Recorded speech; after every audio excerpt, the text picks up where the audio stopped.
Good morning. Welcome to Asia Society Hong Kong. I think I know most of you here, but we have some overseas visitors. I am Executive Director of Asia Society Hong Kong Center, Alice Mong, and it is really my great pleasure to see a packed room today at the Jockey Club Hall here at Asia Society. When we were planning the program, it was supposed to be about a program for about 100 people. We thought maybe 100 people would be interested. That was when we were thinking about it a few months ago. So we have almost, in fact, last count, I just asked Penny, we have over 220 people registered. So we only have 180 seats, so some of you, we're going to have to bring out some chairs later on. But this is a good news. That just shows me here in Hong Kong, we're interested in the topic. And our overseas visitors, you bring in a wonderful, this is going to be a wonderful discussion this morning. And we are delighted to really co-hosting this event. And I want to thank Asian American Advancing Justice LA and Luskin School of Public Affairs at University of California, Los Angeles, for working with us to co-organize this program. Today's program really is kind of the Asian launch of the report by the Global Chinese Philanthropy Initiative, Dcpi, on Chinese and Chinese American giving. So some of you already gotten a copy of the report as you enter. If not, I'm sure you can download it online. And the LA launch of the report, successful launch of it, I understand was about 2 weeks ago. And I really encourage you to access the report and talk to some of the people in the panel afterward and to know more about the initiative of Dcpi, because this is the beginning, and I know there's going to be a lot of other exciting finding and reports in the future, and we look forward to future cooperation with Dcpi. The topic is of particular personal interest to me as a Chinese American, and when I embarked on my nonprofit career in 2003, kind of at the urging, I think Ronnie was trying to get rid of me at the time. In 2003, I was ready to go back to the States, and I stumbled onto I was introduced to the Committee of 100 by becoming the executive director of C100, and later director of MoCA, Museum of Chinese in America in New York. So my primary constituents for these two nonprofits were primarily Chinese Americans. And I have to say, I personally witnessed the generous giving and support of the Chinese American community and the Chinese community in terms of these two organizations. The two organizations there are today is because of the generosity and support of the Chinese American community. So it was something that I personally believe in. If I was going to change career after getting my EMBA here in Hong Kong and go back and make less money, it had to be for something good. And I think these two organizations has really kind of in some ways brought me here today. So about 6 years ago, when I had an opportunity to come back to work in Hong Kong, I had actually been, to be honest with you, kind of tired out after 9 years of, and some of you in the room will know what I mean, after 9 years of asking for money, you kind of a bit of, not the donor fatigue, but the begging fatigue. So I have to say the last thing I wanted to do was run another nonprofit. But that was 6 years ago, and the minute I walked into this center, I fell in love with the mission, the staff, and the work of Asia Society. So we are here today because this is a wonderful organization. And I think if you look at the supporters of Asia Society Hong Kong, it really mirrors one of the things that I learned. I don't know if it was Stuart or our first, or the chairman I work with, Bob Lee. He gave me the 3 W's, and I still live by the 3 W's. Wisdom, wealth, and work. And the wisdom, I see it here at Asia Society with my colleagues and our volunteers, our board members, as well as our advisory committee members. We have a wonderful group of advisors in ours providing the wisdom. The work definitely is those are our staff, including Penny and her team, who put together today's program and other programs that we're working on this month. So that the team was what I really fell in love with in terms of their energy and their vision. So I really, and also our docents and volunteers. Without them, we cannot do the kind of things that we have done.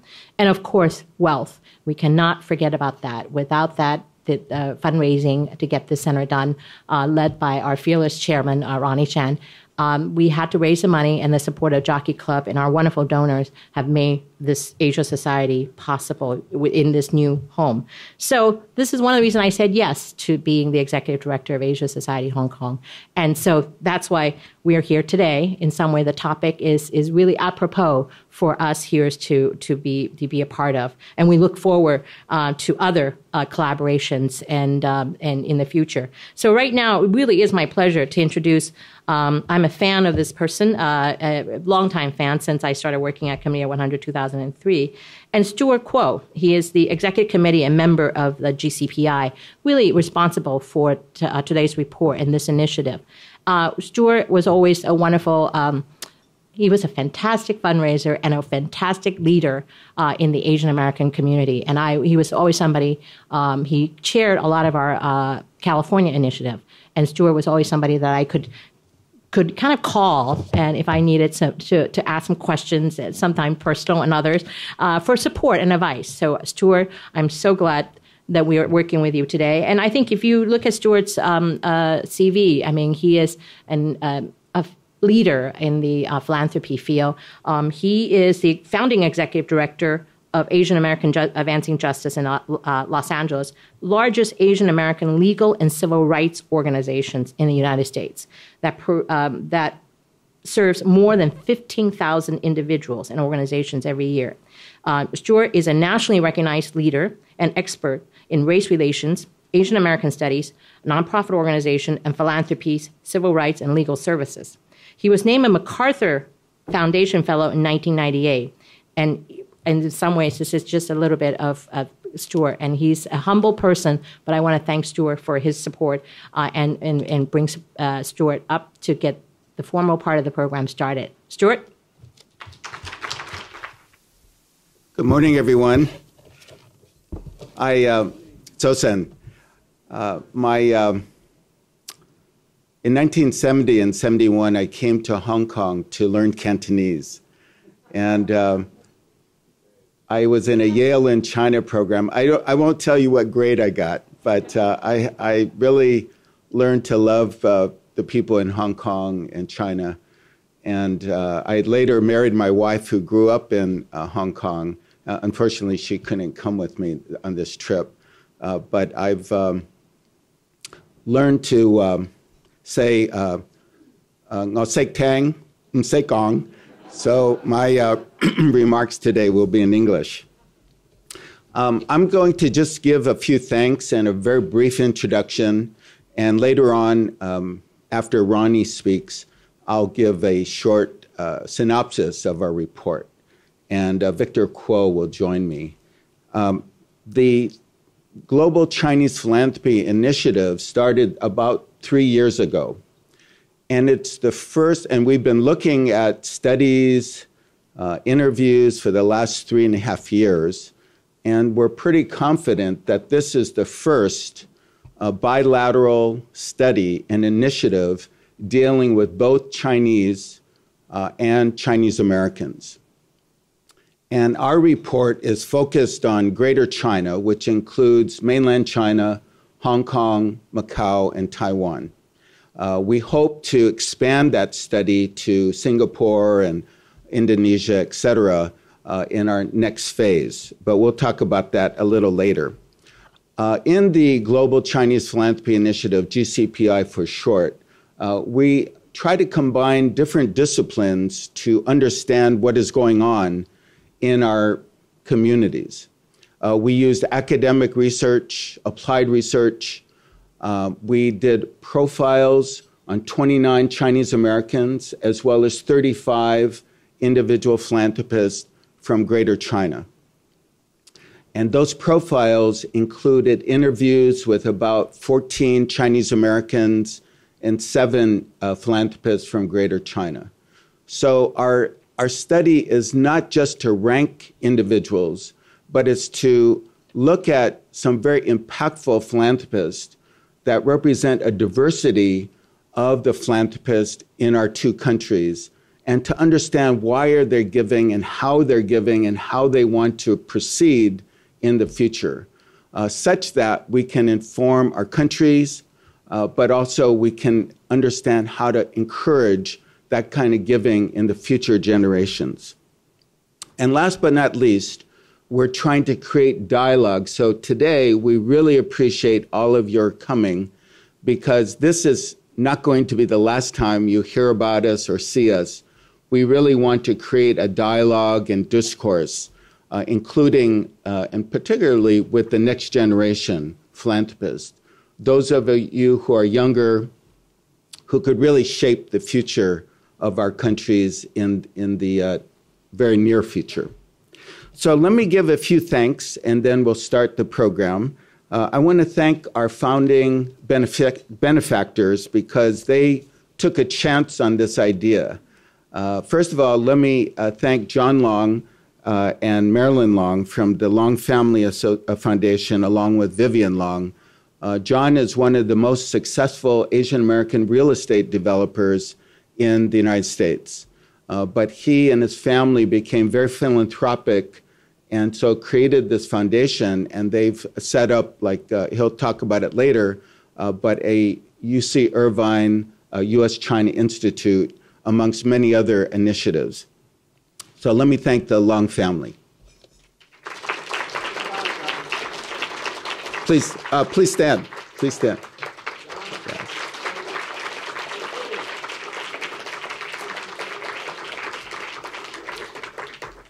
Secondly, let me thank Mr. New, Gensheng New. Mr. New set up the Lao New Foundation in 2014. Mr. New's foundation was the top giver amongst all Chinese foundations, according to several studies that we looked at in China. And I met Mr. New about 3 years ago, and he had, when he sold, and Mr. New owned the biggest milk company in all of China. And when he sold the company, he gave all of the proceeds to charity to set up his foundation. And when I met him, I was very impressed in the first hour, but I had to ask this question. I said, Mr. New, why did you give everything to charity in the foundation? And he told me if I didn't do that, people in China wouldn't have thought he was charitable.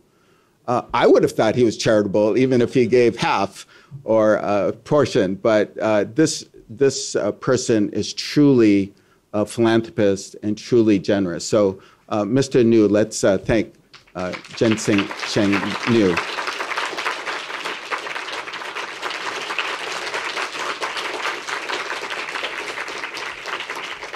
And last but certainly not least, let me thank Sue Van, President and CEO of the Wallace H. Coulter Foundation. How many of you have ever gotten a blood test? Hopefully you got a blood test before. But anyway, Wallace H. Coulter invented the Coulter counter. So he invented the first blood counter, automated blood counter.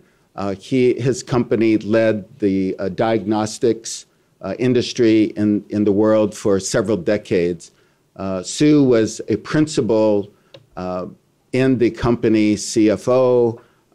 She was the chief financial person for both brothers.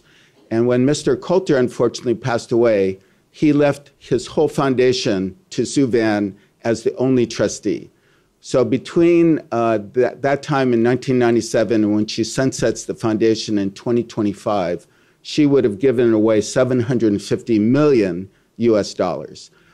Sue, when I met her at the end of 2009, I told her about the Asian American and Pacific Islander community.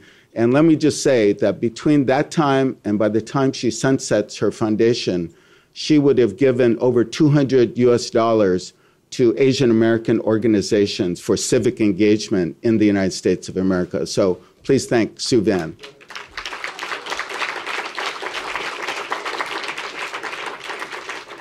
Alice just did mention that besides Asian Americans Advancing Justice, we are the largest legal organization, nonprofit in the United States, focusing on Asian Americans. But we raise about $11 million each year for us and another $3 million for our partners. We fund maybe 80 or 90 smaller groups. So we have to raise over $14 million.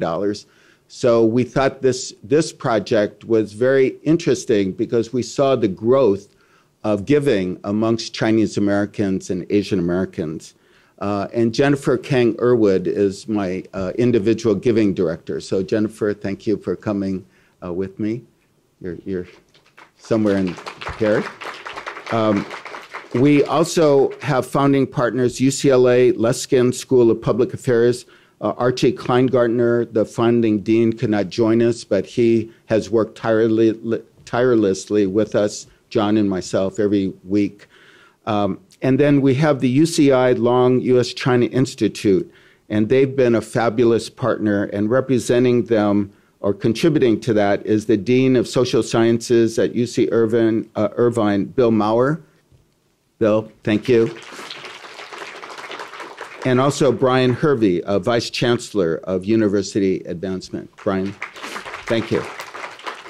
And lastly, let me just thank our global partners. Of course, Asia Society, you're all here because Asia Society is a beloved institution here. We also work with Asia Society Los Angeles, and they were very helpful in our Los Angeles event, and also the Committee of 100. Our global media partner includes SupChina. And I want to give special thanks to our initial speaker this morning, Ronnie Chan, because Ronnie, I know, was in India yesterday or earlier this week, and I guess India was flooded, so he had to somehow he got to Singapore and then came back. So I want to especially appreciate a good friend, somebody I talk to at least 2 or 3 times a year. By the way, I went to UCLA, Ronnie goes to USC. But I've been to more USC functions because of Ronnie Chan than UCLA functions. So he is one persuasive person. So thank you, Ronnie Chan. So without further ado, let me introduce Henny Sender to the stage. Henny is a terrific journalist.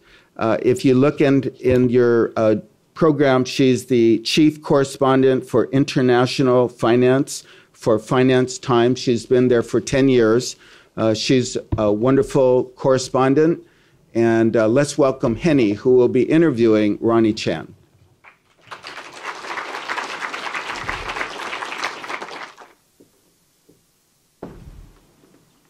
I am delighted to be here. I think I have the best job here today to get to sit down with Ronnie.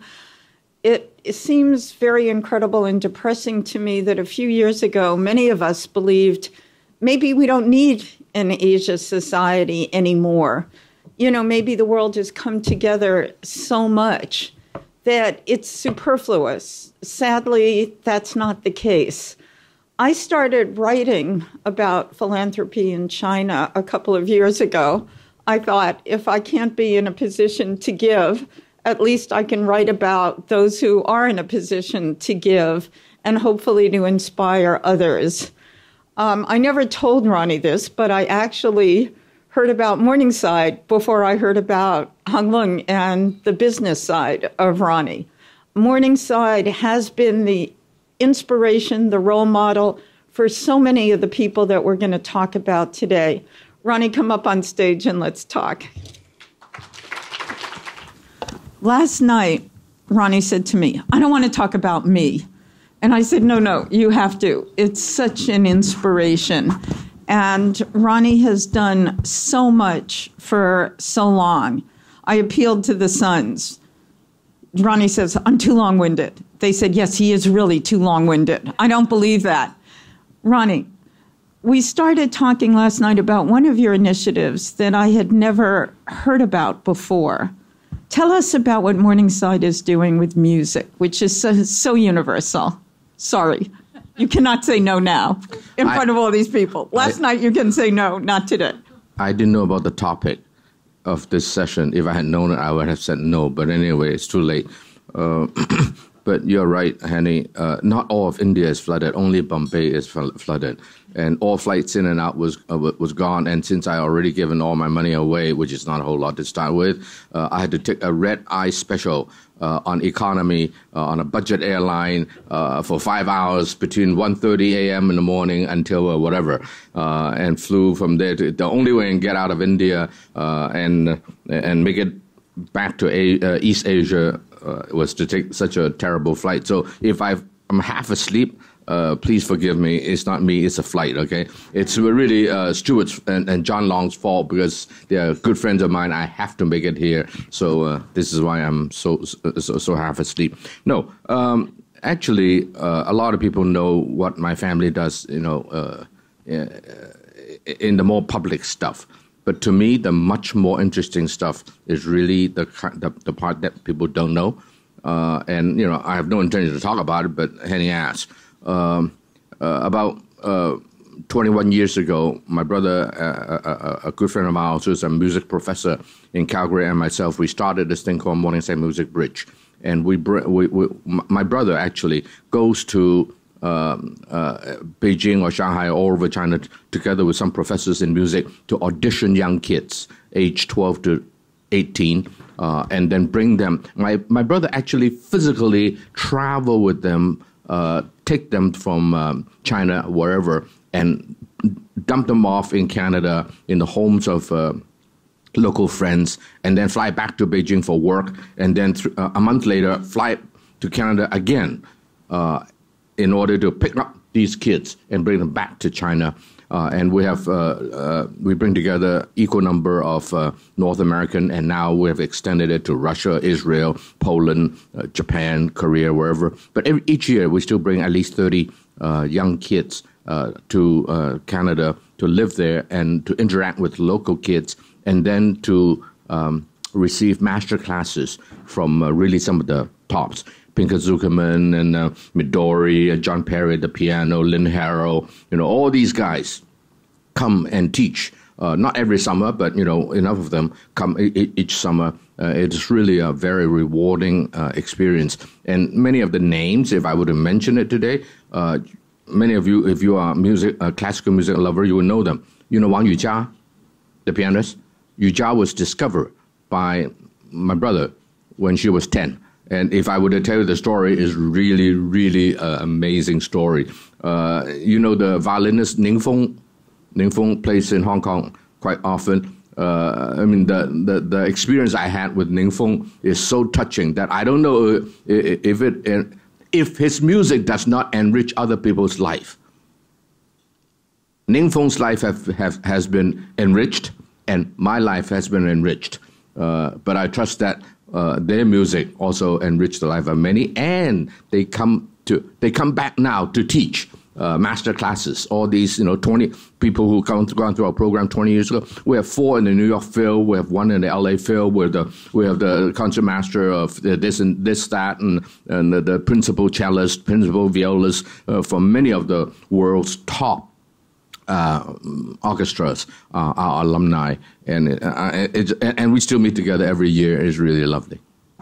Ronnie, I wanted to ask you how you decide on your priorities, and how much of concern is there on your part that often there's a backlash on Weibo, on WeChat, in social media in China, when people with Chinese faces give money outside China rather than inside China? I'm thick-faced about it. Frankly, I don't give a damn. You just do what you think is right. How other feels, who cares?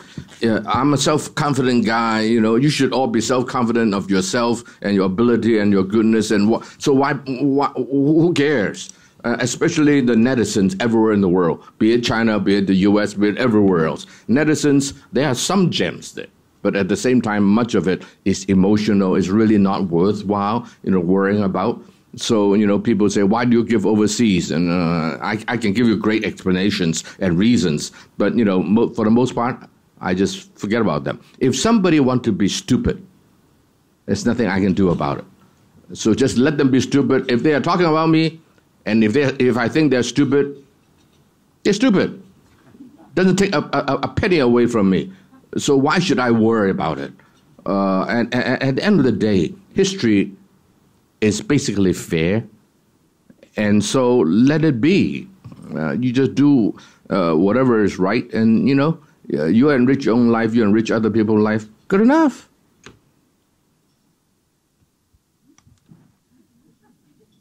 My son. If you think my son thinks I'm long-winded, you have to ask my wife. So she's sitting here, so I have to be very careful not to speak too much. I'm sorry. Blame her. And, you know, in a way, it's hard to ask you your priorities because you're doing so much on so many fronts. But if you had to give advice to somebody today, what would you say should be the priorities of somebody who does not have your bandwidth? Well, it doesn't matter what your bandwidth is. Whatever your bandwidth is fine. You're all sitting at the Asia Society. The Asia Society was founded by John D. Rockefeller III, the grandson of the great, original Mr. Rockefeller. Do you know what he did with his first paycheck in 18-something, whatever? He gave, I think something like, I may be wrong in the details, something like 60% of it away, and including to poor people in China. This is in the United States. I don't know how the hell did he do it. But he gave some of his first paycheck to China. So, it's truly amazing. But let me say this. Mao Zedong said something right. He doesn't always say the right thing, but he said something right. He said that the people's eyes are bright. 人民的眼睛是雪亮的. At the end of the day, you can't fool people. And we are here talking about philanthropy. I just want to raise one point at the outset. Philanthropy is an act of kindness, right? But let me tell you something. More important than the act of kindness is the person of kindness. It is not what you do that is the most important. It is what you are that is the most important. Some people, I shall not mention names. I know a gentleman in the United States who gives a lot of money away. But he will always be struggling to be recognized by the world as a respectable person. And the reason is because he is not a nice person. He gives because, to redeem himself from past sins, which is fine, by the way. I have nothing against that. It's better to do that than not redeem yourself, right? But, I know the guy. He's just not a sincere, kind person. He is so full of himself. All he is about is him. So he gives the money away for self-aggrandization. Now, by the way, I'm not a saint. Just ask my wife, right? So anybody who gives to good causes should be recognized and lauded. That's good. But that said, I did this to Putin a couple of weeks ago. I said, this dollar is not the same. Oh, I don't have a dollar. I'm sorry. I don't have any money. I told you I gave it all away, right? No. Here's $100. This $100 is not the same as this $100. A couple of weeks ago, I said this to Putin. I said, my point at that time was, this dollar comes with it nothing but a dollar. This dollar comes with it knowledge, experience, network, technology, management, and so forth. So this dollar is worth more than this dollar. Now, today in a philanthropy setting, let me say the same thing. This dollar is not the same as that dollar. He said, hey, you give to the poor. A dollar is a dollar. Well, at a certain level, yes. But at another level, it is not. This dollar is just a dollar. This dollar has a lot of heart, a lot of kindness, right? A lot of virtue behind it. So at the end of the day, this dollar is a lot more than that dollar. And the world will eventually figure that one out. You cannot fool people. So I told some people, jestingly, I said, you might as well not give because you're going to lose your money and nobody will respect you anyway. So before we talk about acts of goodness, I think as philanthropists, and there are many here in this room, I know you personally, before you talk about giving that away, I suggest that perhaps we should also look at the giver rather than just the gift. And, well, enough said. Ronnie, it seems that for you and for many of the other philanthropists that I know, especially this young generation in China, the venture capitalists, the new economy, the tech guys, they give so much to education. Is it the traditional Confucian teach somebody how to fish rather than, give them fish? Is it something else? Why do you think education has been so overwhelmingly where the money has gone for this new generation? Philanthropy is an area that a lot of people, whenever they come to it, they emphasize the heart, H-E-A-R-T, part of it. This is wonderful. That should be where it begins. But a lot of people think that when it comes to philanthropy, Jean, sitting in the front row, you're an expert on that. Roger, it is as much head as it is heart. And very few people really do serious research on philanthropy. And I know that Roger at the Hong Kong UST is doing something. Too bad that another lady who was with us last night for dinner is no longer here this morning because she has to go to Beijing, and that's Dr. Ruth Shapiro, with whom I've collaborated for the last 25 years. And she and I together founded a thing called the Center for Asia Philanthropy and Society, and we do hardcore research on effectiveness, efficacy of philanthropy. And so this is just a way to begin by saying that if you were to observe philanthropic activities anywhere in the world, you will find a very clear trend. And that is, it's a progression over time as the individual grows and as a society grows. You'll see a progression. They don't begin by giving to Asia Society, I assure you that. They begin by giving mostly to relief of human suffering. And the reason is simple. A lot of these guys make the money in the last, 10, 20, 30 years. They still remember the days when they hunger. I think last year at the Center for Asia Philanthropy and Society conference here in this room, one top mainland Chinese benefactor like Mr. Niu, this gentleman from Fujian province, he said something like, he remembered the days when he used to go hungry. And so there's a lot of empathy to human suffering because they remember their own lives. And so, relieving human suffering is usually where a lot of these philanthropy begin. So you have Wenchuan earthquake, so a lot of money rushed there.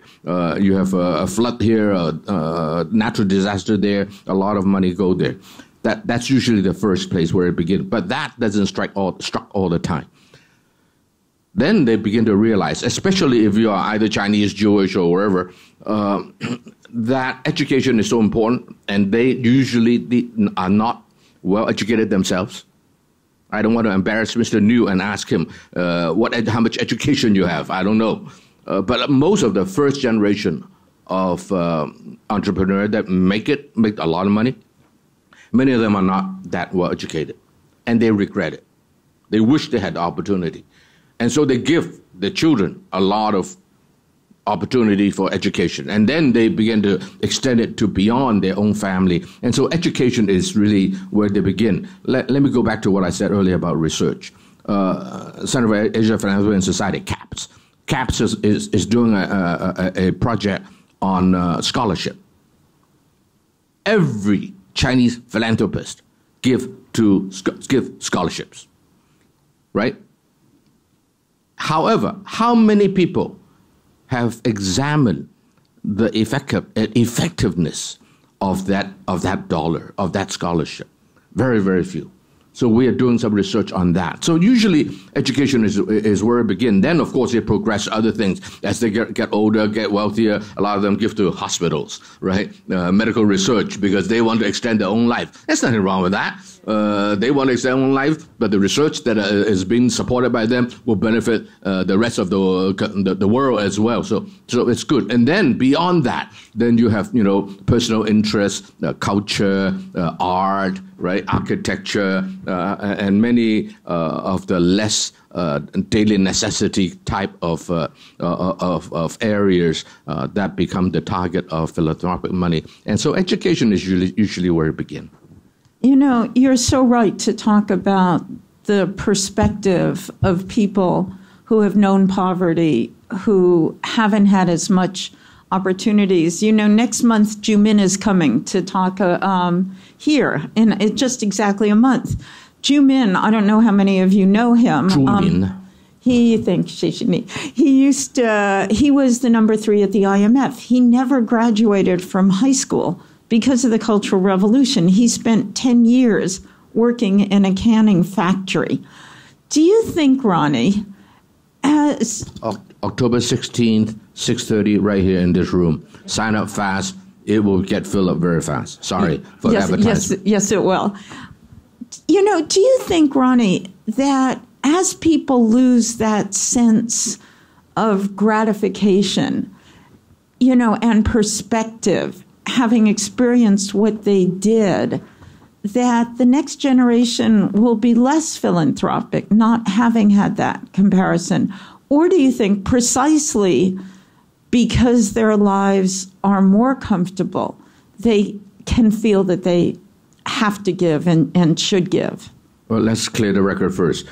You're right. When Truman was young, he had to work on the fishing factory, whatever, for 10 years. But later, he did make good. I think he got a degree in Fudan and then went to get a PhD at Princeton University. So he was educated. But never having gotten a high school diploma. Amazing, right? That's fine.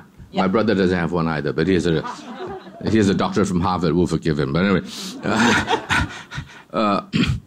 well, a couple of things. Number one, there are a lot of people, after they make good, they forget about their own past and they begin to If I did it, anyone can do it. That kind of feeling, right? So they don't give back to society. That may be true. But I think that more often than not, they do. And then I think philanthropy oftentimes starts at the family. And so in the second session, we're going to have a whole bunch of younger generation, second generation, that will speak about the subject. I think it is worthy of notice. And so when you grow up in a certain kind of family, it is not difficult for you to imbibe certain values, and as a result, I think that usually they are able to continue in the second generation. You have some extreme people, and extreme people is like my family. My family is, I suppose, the Chan family is pretty extreme people. But anyway, in my family, which is let's not make it the standard, but in my family, if you don't know how to make money, you don't participate in how to give money. Prove yourself that you know how to make money. Money is not easy to be made. Even if your old man has a lot of money, they have to start with nothing. You start with something. You can use money to make money, but that does not make it any easier. And so my family happen to believe that if you want to give money away, learn how to make money first. Now the question becomes, not everybody in the next generation want to make money. For example, one of my sons teaches at University of Southern California. So he is not going to make a lot of money. So we will have to make adjustment as we go from generation to generation. But suffice to say that, back to my first point, it is what you do. It's not what you do first. It is not the act of kindness first. It is the person that is the more important one. So if you raise your children right, no guarantee, but, hey, it's in God's hand, man, how our children turns out. But for the most part, a good family, Chinese family background, usually have a better chance of producing second generations that are good people. So, every family does it differently, and we respect everybody's, hey, John Long, you make your money so you can do whatever you want to do with it. I mean, respecting personal property rights is the beginning of philanthropy. If you don't respect that, nobody will give. But anyway, that's another subject. So, every family will have to decide what they want to do. But for the most part, I think that the wonderful thing is that the second generation usually continue in the footstep of the first generation. You look at the older families in America. I mean, for example, the son of John D. Rockefeller III, the founder of the Asia Society, became a senator, Senator J. Rockefeller. He served on Asia Society board, and he's a very, very thoughtful person from whom I have learned. He served on our board. Now he's retired, 80-some-year-old, not in the best of health. His son, Charles Rockefeller, whatever, is now on our board. And they are really decent, good people that can really carry the good name of the family and continue to do good with whatever wealth that the family has accumulated. We only have time for one more question, Ronnie. Thank God. We have seen China pass a charity law. At the same time, the government is developing a social safety net, while my own country, the U.S., is going backwards. For example, the budget of the National Institute of Health has just been slashed. I feel the U.S. is going into the dark ages. Beijing is creating an environment that gives rise to real R&D. I went to a life sciences think tank a few weeks ago in Beijing, and the director general, this is government funded, said, anytime you have problems with firewall, Henny, you come and work here. We have no firewall because we need to access the whole world.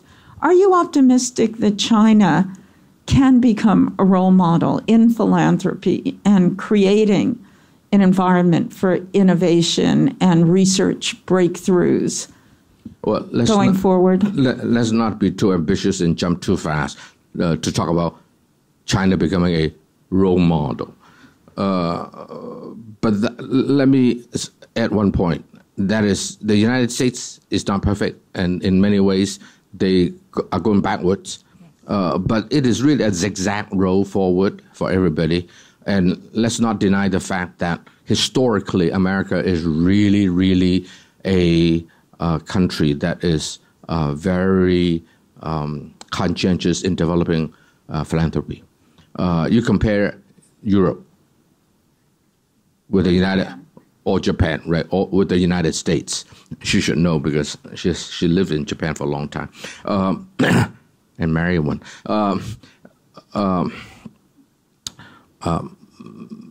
America was really a leader in philanthropy in many, many ways. I think tax law being a critical part of it, but not the only part.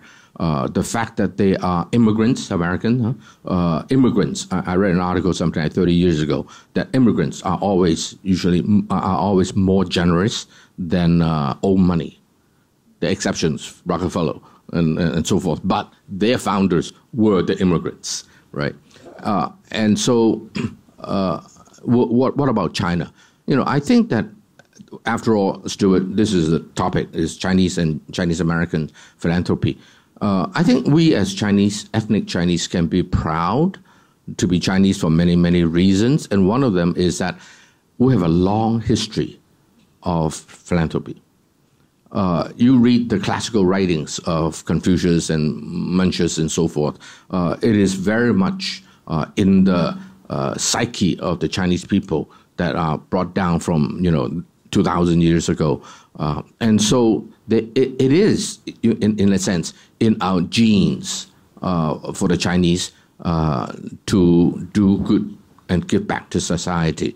And then the fact that China has really only remake its money.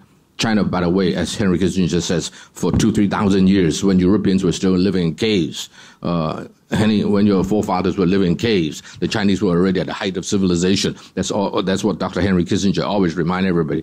Anyway, so, but China has gone through a difficult period, and now it has remade itself. We made a lot of money. And so in that sense, they are new money. They're not old money. The old monies were all gone, right? Under 40 years of whatever, communism, old money's all gone. It's all new money. And new money, as I said earlier, are usually, it's just human psychology, usually are more generous in giving back. And so, 10 years ago, 15 years ago, a lot of people from around the world come to Hong Kong. They think that Hong Kong has a lot of money, which is true. They come knock on our doors. And my door is probably one of the, the top 20, one of the top, 10, 20 doors that everybody come and knock on. And I tell these guys, I said, you're knocking on the wrong door. I know how to say no very well. If not, I don't survive. Right? And sometimes if you're nice to me, I'll say no to you in a nice way. If you're not nice to me, I'll say no to you in a not so nice way. And so I know how to say no. But the big market is in the mainland of China. I started saying this 10 years ago, at least. And that's where the new money is being made. And there are humongous amount of money over there. And so why are you knocking on Hong Kong's doors? You should be going to mainland China and not on the Chinese door. Of course, the problem is they don't know the door, number one. They don't know the Chinese, psychology and the Chinese culture. And so it is not easy for them to, so to speak, pull money out of mainland China, philanthropic money. But the reality is the new generation of Chinese are truly inspiring. I have seen, I'm sorry to say this, I love Hong Kong, but Hong Kong people, each of them do good, but seldom do they do it together. Which is fine. It's your money, you can do it whatever you want to do with it, right? So most of the Hong Kong people, I do this, I do that, and then another person do this and do that, which is fine. Seldom do you see them collaborate together. In mainland China today, I see a lot of individual giving. I also see a lot of collaboration. You mentioned about the high-tech guys. I used to respect these guys because they are smart, they use technology and they really know what's the latest and newest in the world, and then they apply it in the Chinese context, become very wealthy, very successful. I respect them for that. But in the last 5 years, increasingly, I respect them for a different reason. These guys, number one, is philanthropic. One guy told me right downstairs in Ammo Cafe, I was buying him coffee. The guy, I know I should not betray confidentiality, so I have to be careful. The guy is worth many billions of US dollars. And he told me how much he has given to each of his 3 children, how much he is reserving for his wife, and the rest is going to be given to philanthropy. And when I heard that, it didn't go to the extreme like my family, which don't give anything to our children. So my children are all poor. It's okay. It's good for them. They don't go to extremes. He leaves something for each of his 3 kids, and he leaves quite a bit to his wife. But the rest which is humongous amount of money, to charity. So a lot of Chinese are doing that. But more exciting to me is the fact that they are collaborating with one another to do good things. Last year, I attended the inaugural Future Prize or something like that, where about 20 top Chinese business people are banding together to help China develop science and technology in schools. And I just don't see that in Hong Kong. When do you see 20 of Hong Kong's top Chinese businessmen banding together on a specific project which is long-lasting, meaningful, thoughtful, and they take turns being chairperson of that organization? And I respect that tremendously. Let me tell you a side story. There's only one lady in that group, and she's a good friend of mine. She went with me twice to Israel. And she told me, she said, men are supposed to wear tuxedos tonight. And I don't know what to wear. She's very wealthy, by the way. She said, I never wear a nightgown. Not a nightgown, what do you call it? Evening gown. Sorry. I never wear an evening gown to go to a party. But I have no choice because, all the men are in tuxedos. I cannot, just come in a casual way. And, I find it so lovely that these highly successful business people, men and women, yet they're still so simple, right? And they're willing to put their heart and put their money into a pot where they are no longer the star.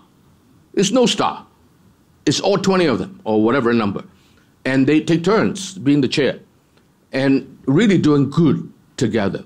And I said, bingo, that's the future. And finally, let me just say one last thing.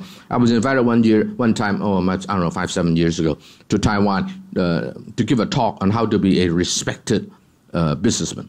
I said, I cannot talk about that because the assumption is that you have to be respected first. Otherwise, how the hell do you know how to become one, right? If you are not respected yourself. But, well, the organizer asked me to speak. I have no choice. So one of the points I made was this, that if a society does not produce business people, entrepreneurs, that at the end of the day is respected by society, there's no future to that society. And there's no future to that economy. Because if the business leaders, the entrepreneurs, are not respected in society, sooner or later society will come back to react to it, and that society will be turbulent. I think that's the difference between Russia today and China today, right? Well said. I just came back from Russia, so I have to be careful. A lot of friends said, but you're absolutely correct. And so I think this is another reason why I believe that China has a reasonably good future. There's a lot of challenges, but it has a reasonably good future because many of its leaders, the business leaders, are good people and are doing self-made. And well, yeah, that's don't emphasize that. I'm not self-made, man. I inherited from my father, so I'm a little sensitive about it. I'm a second generation, okay.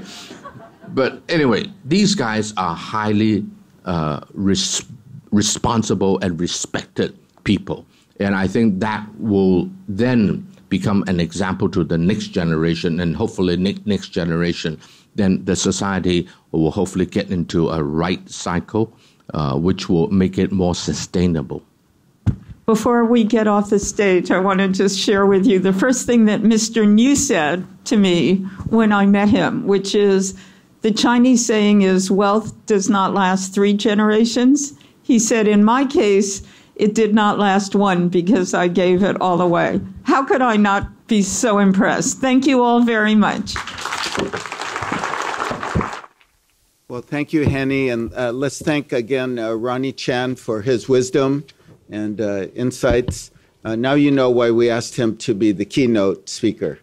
Let's give him a round of applause. Now, each of you should have this report in front of you. It's 235 pages in both Chinese and English. This is the short report. The long report is on the website, so that's going to be like 300 plus pages. So we will leave it to your looking at the website. And obviously, with even the 235 pages, we could take a whole day to go through all the findings, but I'm going to try to do that in about, with my partner here, Victor Kuo, we're going to try to do that in 20 minutes. So I wanted to thank some of the researchers. Victor Kuo will present with me. He did a lot of the framing of the report, as well as did a lot of the Chinese, as well as the Chinese-American interviews. I also want to thank Professor Tilly Fang over here, who did a lot of the Chinese. And then we had Jean Miao and Maxine Hu, who are not here. Some of the academic research was done by Professor Paul Ong and Professor Jeff Wasserstrom. Paul's from UCLA and Jeff's from UCI. So let me try to get this up. Okay. So again, this is a bilateral research study. We thought it would be interesting to look at what are the trends both in the United States with Chinese Americans and with Chinese in Greater China. When we did this study, we were not trying to rank people by the amount that they were giving each year. We said, if we wanted to get a diversity of the key philanthropists in each country, we should at least have some average of at least $1 million US, 6.1 million RMB for at least 3 of the individual years between 2008 and 2014. So in a way, it's a snapshot, but it shows some continuity of giving rather than somebody got a lot of money and just gave it to charity one time, or as Ronnie was saying, people who are not charitable at heart maybe are trying to impress somebody with a one-time gift. So these were the 3 questions we were asking ourselves, because before the research and the interviews, we really didn't know the answers to these questions. One was, are Chinese and Chinese Americans giving significantly in their respective countries through philanthropy? 2, who are these philanthropists and what motivates them? And 3, how can Chinese and Chinese American philanthropists and philanthropy be encouraged and strengthened? And what barriers and challenges are there? And can we help at least look at what some of the solutions may be? So again, we were looking at, there really was some uniqueness to our study. We did a literature review of hundreds of articles, and we found a growing number of articles in China. You'll hear from people later on that. And there were some anecdotally based studies on Chinese Americans and Asian Americans, but nothing together. Nothing together, and it's not a comparison, but it's to look at both cultures and both communities at the same time. And so we wanted to look at it, find not only the findings, but recommendations from the philanthropists themselves, and hopefully establish the base for ongoing dialogue so that this is not a one-time study, but we can be helpful for each other. And in a larger sense, if you said, okay, what are the real goals of this? We do think that this could be a common ground area for both Americans and Chinese. Why not? You know, we may not agree on every single issue between the United States and China, but why not philanthropy? Why not delve into that as a common ground issue? We think Chinese Americans can open the door further. I mean, there have been some American foundations that have reached out, as Ronnie said, but many have not. And the same thing can be true of Chinese foundations. Secondly, we thought that the next generation is going to be very important, not just in terms of giving money, but they will be influential people. And so how can they open up and engage the next generation in volunteerism, in giving, and in helping their fellow human beings? And finally, how many of you think that philanthropy gets sufficient notice in the Western press? How many don't think philanthropy, right? And so we felt very strongly that of course, there's greedy people in each culture, but we can't color a whole community by a few. And so we wanted to lift up the facts so that both countries could understand the roles in philanthropy of both Chinese and Chinese Americans. You won't see this on the charts, but I'm very pleased that when we did the report in Los Angeles, September 6th, we were a bit worried that there was a Hurricane Harvey, and then there was a Hurricane Irma. There was an unfortunate announcement on immigration in the United States. So it sucked up all the press. But I'm very pleased to report to you that based on our September 6th event, we got over 200 articles throughout the United States. There were 140 English articles, including major articles in the Chronicle on Philanthropy, in the Los Angeles Times, that was read by 4 million people. And there were over 69 Chinese outlets that covered it internationally. So here's an example of a major giving trend. So as of 2000, we looked at between 2000 and 2014, what has been the growth of Chinese American foundations? And I'll cover the Chinese American side, and Victor will briefly cover the Chinese side. So we found that between 2000 and 2014, the United States had a growth of about 195% of foundations overall, but amongst Chinese Americans, it grew 418%, fourfold, over 1,300 Chinese American foundations. That was pretty astounding. We looked at some of the amounts of giving, and of course, Ronnie distorted this picture with his brother. So in 2014, we saw there was a huge growth to $492 million in giving. Now, 350 plus 20 million was the Morningside Foundation's gift to Harvard and USC. So we were wondering, will that continue? And Priscilla Chan and Mark Zuckerberg in 2016 announced a $3 billion 10-year gift to cure a number of diseases. So we know the big gifts will continue. But we also did a quick survey based on 2017 gifts. And what the data we use for the growth in the number of foundations is we bought the database for all the foundations in the United States. And we have our office, we have 3 researchers. We have probably the most complete list of Chinese and other Asian names we could find.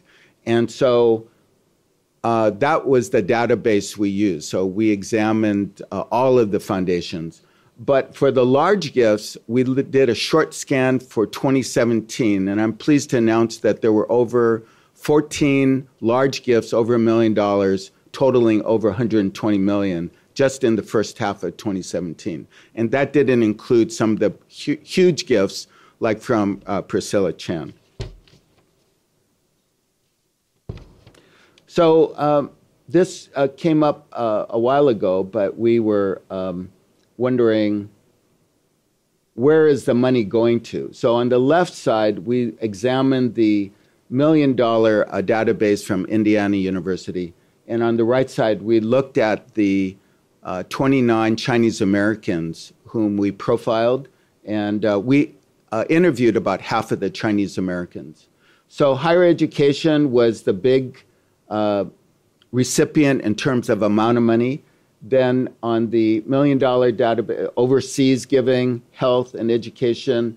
On the right, we saw health, transnational giving, K through 12, and arts and culture. So very similar. And so we saw that 2/3 of the giving was to higher education, and then 15% overseas and health. Now, the health will zoom up with the Priscilla Chan, Mark Zuckerberg $3 billion gift.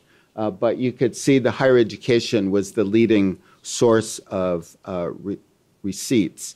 And I think that on that, we understood from the interviews, a lot of people, as Ronnie was saying, this is first generation big wealth for the most part. It's first generation big philanthropy. And in a number of cases, it's the first generation who went to college. And so when they got their break in life by going to college, why wouldn't they think of that institution to give to if you're thinking about charity? And so that's what happens. But it's not just a name on a wall. It's actually giving to cancer research or to health research or to engineering research. And so this is benefiting all people. So let me just show some of the top gifts to higher education. Of course, Ronnie and his brothers and Barbara really were key in that, but a number of these others gave major gifts. A number of them are Committee of 100 members, as are Ronnie, John, and Sue, and myself. But very impressive giving to universities. But in the 2017 data, I just wanted to mention that we're very, for those of us who are associated with University of California's, 50 million of the 120 million went to UCs in the first part of 2017. So the giving is not just to private universities, it's being spread to public universities as well. And that's a good thing. And there are multiple gifts, not just one or two or three big gifts. So, Ronnie touched on this too. What is motivating a lot of the Chinese Americans? They want to make when we say make a difference, we're not seeing huge like national social impact, like we want to change the world or we want to change the whole country. It's more like they want to cure cancer, or they want to really make an impact on U.S.-China relations, like the Long Institute, or Sue Van's work to get Asian Americans to really vote and to be civically engaged. So we're finding a lot of sector interest where they're using their expertise to really make a difference in a certain sector. One of our speakers in Los Angeles was Walter Wang, and he's given, has one of the largest pipe manufacturing companies in the world. And Walter has actually built freshwater piping in 8 African countries. So 350,000 Africans now have access to fresh water. That's a sector interest based on his company's expertise, but is benefiting so many people in Africa. The affiliation is also important. It could be religious, it could be Christian or Buddhist or some other religion. And the personal affiliations, I mean, that's historical for Chinese Americans, first based on the family associations and based on family giving. But now it's spread to, because of the greater wealth, it's spread. And Chinese Americans are a very diverse community. There's greater wealth, but there's still significant poverty and people who are working hard for a living. But what is gratifying from the study is we're finding that those Chinese Americans who are making it are saying to their families that, yes, you could take on our family business. You will have influence because of our family, but we're not going to give you all the cash and we're not going to give you all the stocks because you'll never have to work again in your lives. And we know how we worked hard and we want you to continue that tradition. And so they said, well, we'll make you comfortable in some way, but you're going to have to work hard and we're going to give the rest to charity. That was a familiar refrain from a number of the Chinese American philanthropists.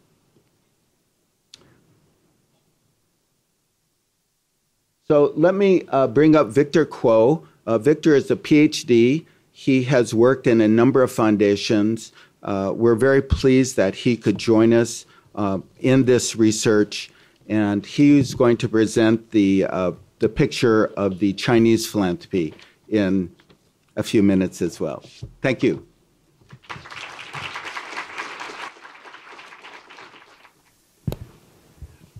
Thank you, Stuart, and good morning, everyone. It's really a pleasure to be here. I am humbled to be representing or speaking on behalf of the kind of China side of this work, but I really do have to express my gratitude to the Chinese researchers, Tianli Feng, also Dr. Wang Zhenyao, who helped us on occasion, and definitely Chenggang and Taozi from the China Foundation Center, who provided us with really important data.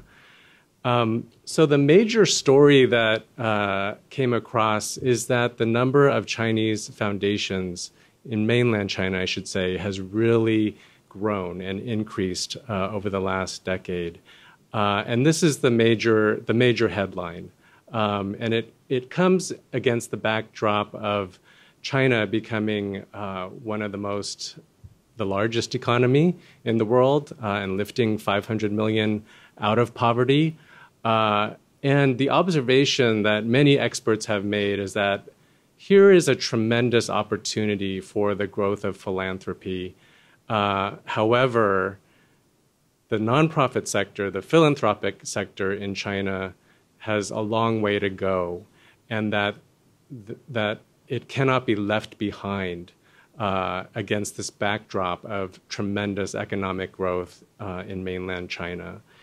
So that was one of the major observations, and the focus of our study. I mean, this graph also reflects the importance of looking at not only the individual philanthropists, but also the organizations that they have created to help disperse those funds, with the idea that organizations are able to scale the effectiveness and the impact of giving. So this is an important trend that we're looking at, and actually a challenge to researchers, both in the US and in Greater China, to understand how are Chinese philanthropic foundations, I should say, developing, professionalizing, and being able to measure their impact in more effective ways. As Stuart mentioned, there are important areas of giving that are most popular, and unsurprisingly, in China, education is number one. Poverty alleviation also ranks highly. But more importantly, and I think in a more nuanced way, these kinds of trends reveal the way in which Chinese philanthropists are giving. One really interesting example, and I had the opportunity to interview Susanna Cho in Macau. And her foundation, they have dedicated specific resources to not only working with governmental entities in effective ways, but also researching and understanding the impact of their work. And we did not necessarily find that as a common trend. So I think that's an important example, an important example of how a philanthropist can use her foundation in particular to assess impact and think about effective ways of giving. And it's also, again, a challenge for researchers out there to look at opportunities for how do Chinese philanthropists work effectively and harmoniously with governmental entities. We think that that is a particular characteristic that could be perhaps a learning opportunity for US and American philanthropists. It's a very different context, US and China, but perhaps there is something to learn there. And as the research continues over time, that might be an opportunity to understand innovation. Real quickly, one of the big stories that we saw was that in higher education, Hong Kong ranked as one of the #1 sources of foreign investment in US education. Princeton, well, this is actually a little old. This was from 2014. But Princeton ranked #1. Then you had Stanford, UC Berkeley, and Harvard. And what this, I think, also reflected was the interest in globalization of Chinese youth. Many of these philanthropists spoke about the need for China and Chinese youth to be able to operate effectively in a global society, especially given the economic trends. And we had examples of, like, for example, let me just list a few. Zhang Xing and Pan Shi, they gave $100 million to Harvard and Yale, but you also have the Fung brothers and the Fung Scholars Program. On the US side, John and Marilyn Long, the Long Fellows, and Cyrus Tang, who has given tremendously to Chinese schools. The other interesting aspect of this kind of giving revealed that I would say the identities of many of these philanthropists is actually quite fluid. The transnational, the trans-global giving, Chinese and Chinese American philanthropists are actually not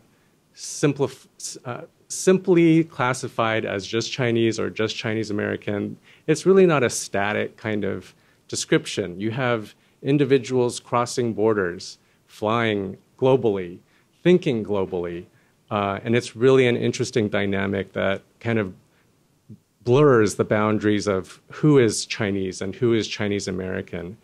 It also raises, really, I think, in a practical sense, the opportunity for these philanthropists to work collaboratively. So where there are examples of giving in mutual areas of interest, I think the question becomes, how can we bring these Chinese American and Chinese philanthropists together to work effectively in collaboration without minimizing stepping on one another's toes, per se, and seeing if there can be a greater impact by working together. It's really an interesting opportunity, and I hope as this project continues, we can see more of that. The final slide here, I just wanted to mention, so our research took a 4-part framework in terms of understanding what are the interests or motivations of these philanthropists. So as we looked through the interviews and the publications, we were looking for why do these philanthropists give? And we had 4 categories. Basically, number 1 was sector interest. Another was pragmatism. So realizing the practicalities of sometimes you need to give either, to advance a corporate brand or even work with government. Affiliation, as Stuart mentioned, but the 4th was social impact. So we were looking for these 4 categories, and among the Chinese philanthropists, these 3 tended to rank highly, or we saw more instances of philanthropists describing their philanthropy in these ways.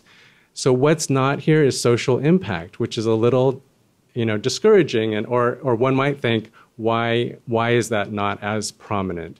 And is there an opportunity for philanthropists to begin thinking about not only their heart, but their head, and thinking about giving in a way that's demonstrable or that has measurable impact? And maybe it is a matter of progression. And I think this is another challenging question for researchers. How might the instances of these kinds of motivations change or increase over time? Evaluation and impact is not an easy thing to do. How many people know the story of how evaluation started? It's actually, I think many of you actually do. So those of you familiar with the Christian tradition, it actually kind of goes like this. On the first day, God said, "Let there be light," and he created the heavens and the earth. And then on the second day, make sure I get the order right. I should know this from Genesis. He divided the waters and the dry land, and he created the green things. And then on the 4th day, he created the stars and the planets, and then the fish and the birds. And then on the 6th day, he created the animals and man and woman. And on the 7th day, God rested, and he said, "It is very good." And then the program evaluator walked into the room. And the program evaluator said, God, you only have a sample size of 1, or an N of 1. You don't have a comparison group. And by the way, aren't you a little too close to this project to be objective? So then God said, "Satan, go to hell." And that's how evaluation was born. But it reveals, this little story reveals that it kind of speaks to some very fundamental values. Why do you give? Is it about you? Is it about people and impact? It might be about, again, pragmatism. There are many and many valid reasons that drive philanthropy. And I think a good question is, do we see a progression? Is there more of an interest in social impact, of measurable impact, of knowing that your philanthropy actually changed people's lives? Now, you can't always measure everything, and not everything needs to be, social impact philanthropy, but I think what we're raising here is that maybe there's a little more of a balance that we might want to see. And folks like Bill and Melinda Gates and many of these e-commerce giants are using their business acumen, their strategic thinking, their focus on what is your intended outcome and what is the result to bring about this kind of philanthropy. And again, it is not easy, and I know there's lots of problems, but I think this is an opportunity for philanthropy in China to really develop. So that's my quick overview, and I'm going to turn it back over to Stuart to wrap up and then on to the next piece. Thanks.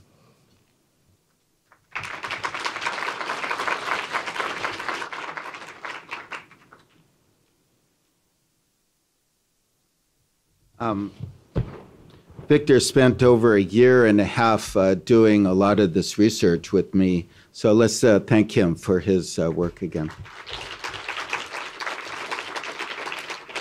So I just wanted to show one more slide, and then we'll bring up our final researcher. And we wanted to have you look at the recommendations in our book. I'll just summarize some of them. I think for philanthropists, we think it's important for a society for philanthropists to talk about why they're giving and what they're trying to give to. It's a lot of the philanthropists we've seen and spoken to really don't want to talk about their philanthropy because they think it's bragging.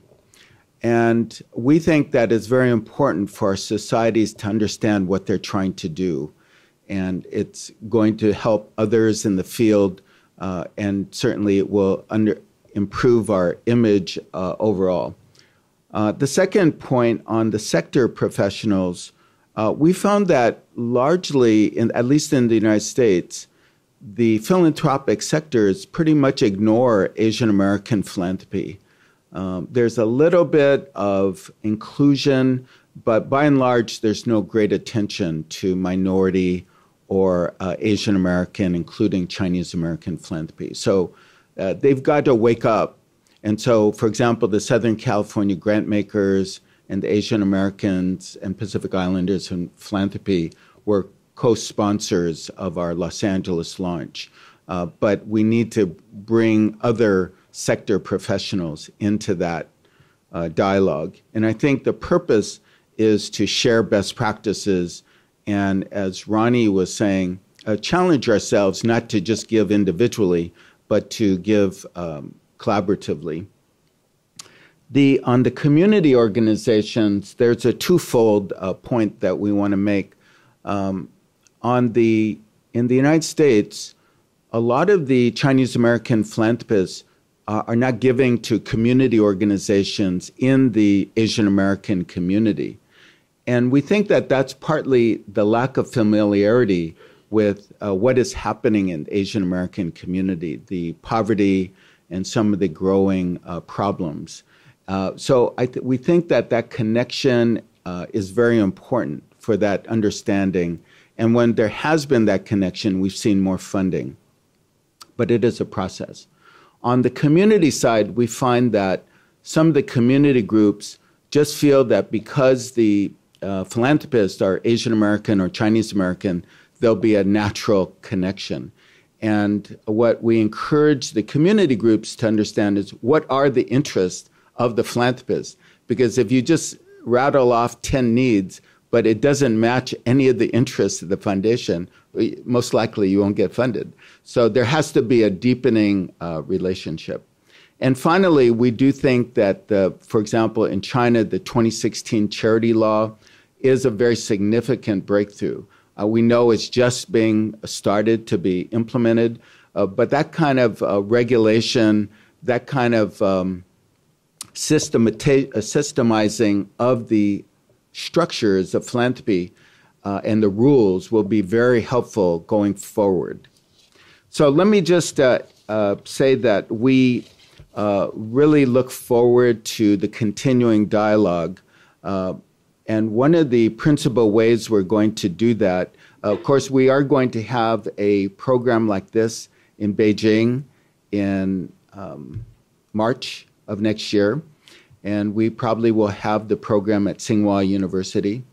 But in between then and that nice event, we'll start communicating through our website. The website is in English, and you have a choice of simplified and traditional Chinese for all of the materials on the website.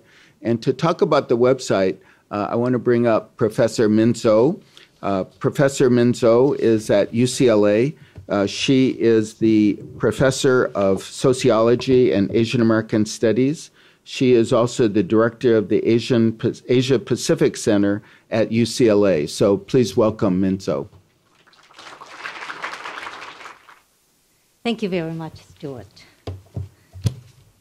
Good morning. 早晨,早上好. My name is Min Zhou, and I'm professor of sociology and Asian American studies and director of the Asia Pacific Center. And I'm also the Walter and Shelley Wang Endowed Chair in U.S.-China Relations and Communications.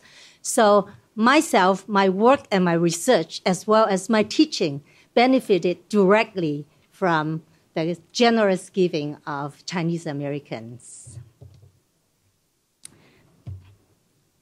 So today, our center, the UCLA Asia Pacific Center, is an academic partner of Dcpi. And I would like to spend a few seconds to say something about our center. We promote greater knowledge and understanding of Asia and the Pacific region on campus and the community through innovative research, teaching, public programming, and international collaborations.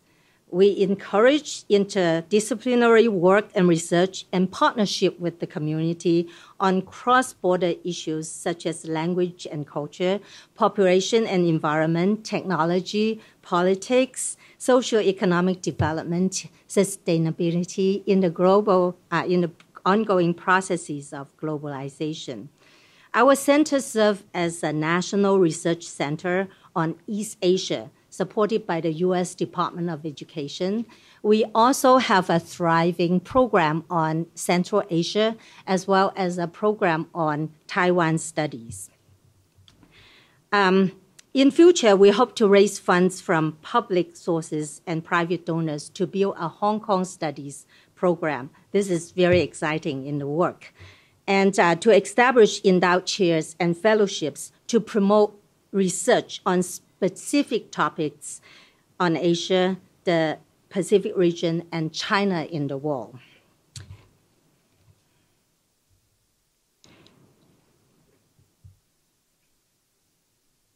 So our center was a partner to GCPI 10 months ago. And before that, the founding partner was UCLA's Luskin School of Public Policy, Public Affairs. And Luskin School is still very much involved in the project. And we are in charge as an academic partner to build an interactive website for GCPI. So today I want to give you a little bit of the briefing of our website. But before that, I would like to thank the Long Family Foundation, the GCPI Executive Committee for their trust and support. And also in the process of building the website, we engage and collaborate with the Center for Chinese Entrepreneur Studies at Tsinghua University in Beijing. So Tsinghua University will be hosting another such event in Beijing in early March next year. And then our website is the product of teamwork, and I would like to acknowledge the support and dedication and hard work for the past months from my staff, so whose name is on the side over here. Now, I'm very pleased to announce, to introduce to you our new website. So since I cannot access to the internet here, so I would like to invite you to use your mobile phone to browse the website while I'm giving a little more detail on the website. So it's very easy. Either you do Global Chinese Philanthropy, oneword.org, or www.gcpi.net. So either side can get to our interactive website. So as you can see on the top menu, we have our website hosts the GCPI report, the long form of the report, the published report is the short form of the report. And then we also break the report into different sections so you can search easily for different sections of the report. And the site also has the profiles. And these profiles would keep updating in the time, in the future.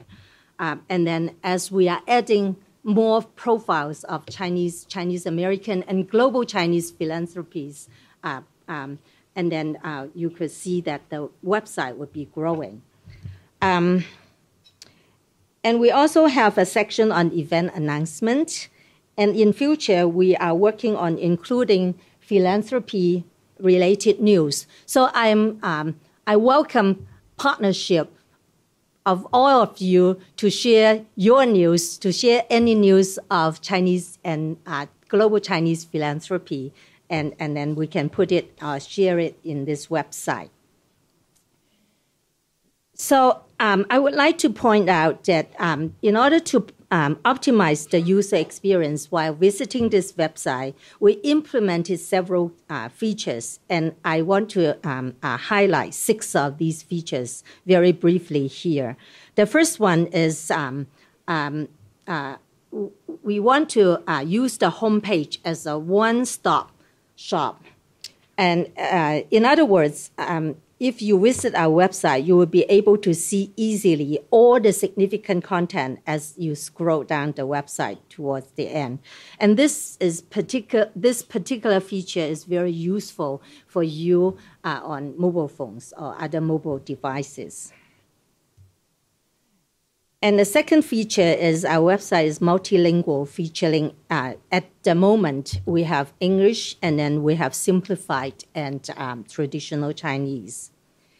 The third feature is that our website's top menu always remains at the top when you surf, regardless of where you are. You will be able to easily access to other sections. So fourth is responsive design. Today, we know that about 60% of our website visitors are surfing using their mobile phones, such as using their mobile devices, such as mobile phones, tablets, and iPads. Since we would like their experience to be the same as computer users, we implemented this responsive design techniques. So regardless of your what device you are using, you will be able to access to the same content easily. And fifth is our search capacity. So this is when we are trying to design this feature, the first question we ask us is, who knows search capacity is better than Google? The answer is Google's search engine is second to none. So we created a Google-like search feature. So you can search easily using keywords such as names, places, and areas of interest, etc. Last but not least, along with the search feature, we implemented a very detailed filtering system for the profiles of philanthropies. This way, we can filter profiles with different keywords. And also, we have a interactive map on the right-hand side. So if you are clicking on the red dot, you will see the place of operation of these philanthropies and all their contributions. So in future, we would add more of these, like the place of their, the impact of their giving in different places and areas. So in closing, I wish you happy browsing of our website. And as you know, our website is still being constructed, and I would like to welcome your feedback and comments to make it better and more impactful. Thank you very much. Now, next, I would Next, I would like to introduce the moderator of our first panel, Assistant Carol Yu. Carol Yu is Assistant Chief Editor of Phoenix Info News Channel. Our first panel is Achieving Greater Impacts, Exploring Philanthropy in Greater China and the United States. Good morning, everyone. Thank you, Stuart, who helps me to introduce most of my panelists. So I'll just quickly ask them to come on stage. So please, Ronnie Chan, Chairman and CEO of Grace Financial. John Long, founder and CEO of High Rich Partners and founder of the Long Family Foundation. Mr. Niu Gengsheng, founder and honorary president of Now Niu Foundation and founder and former chairman of China Mengniu Dairy Company. Sue Van, president and CEO of Wallace Coulter Foundation. And Mr. Wang Zhenyao, president of China Global Philanthropy Institute and also dean of Beijing Normal University's China Philanthropy Research Institute. Please, welcome.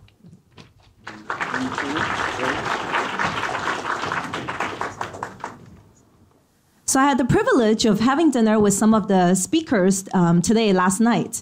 And they are dynamic and fun. I think the joy of giving really shows up on their face when they speak with passion. And I think that's one of the side benefits of having a big heart.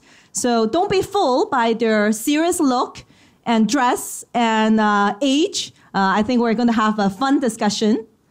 So in my work, I produce and host a show interviewing global business leaders and thought leaders. So I had the privilege of interviewing many top Chinese businessmen. And as Ronnie said, they still remember the days when they were starving.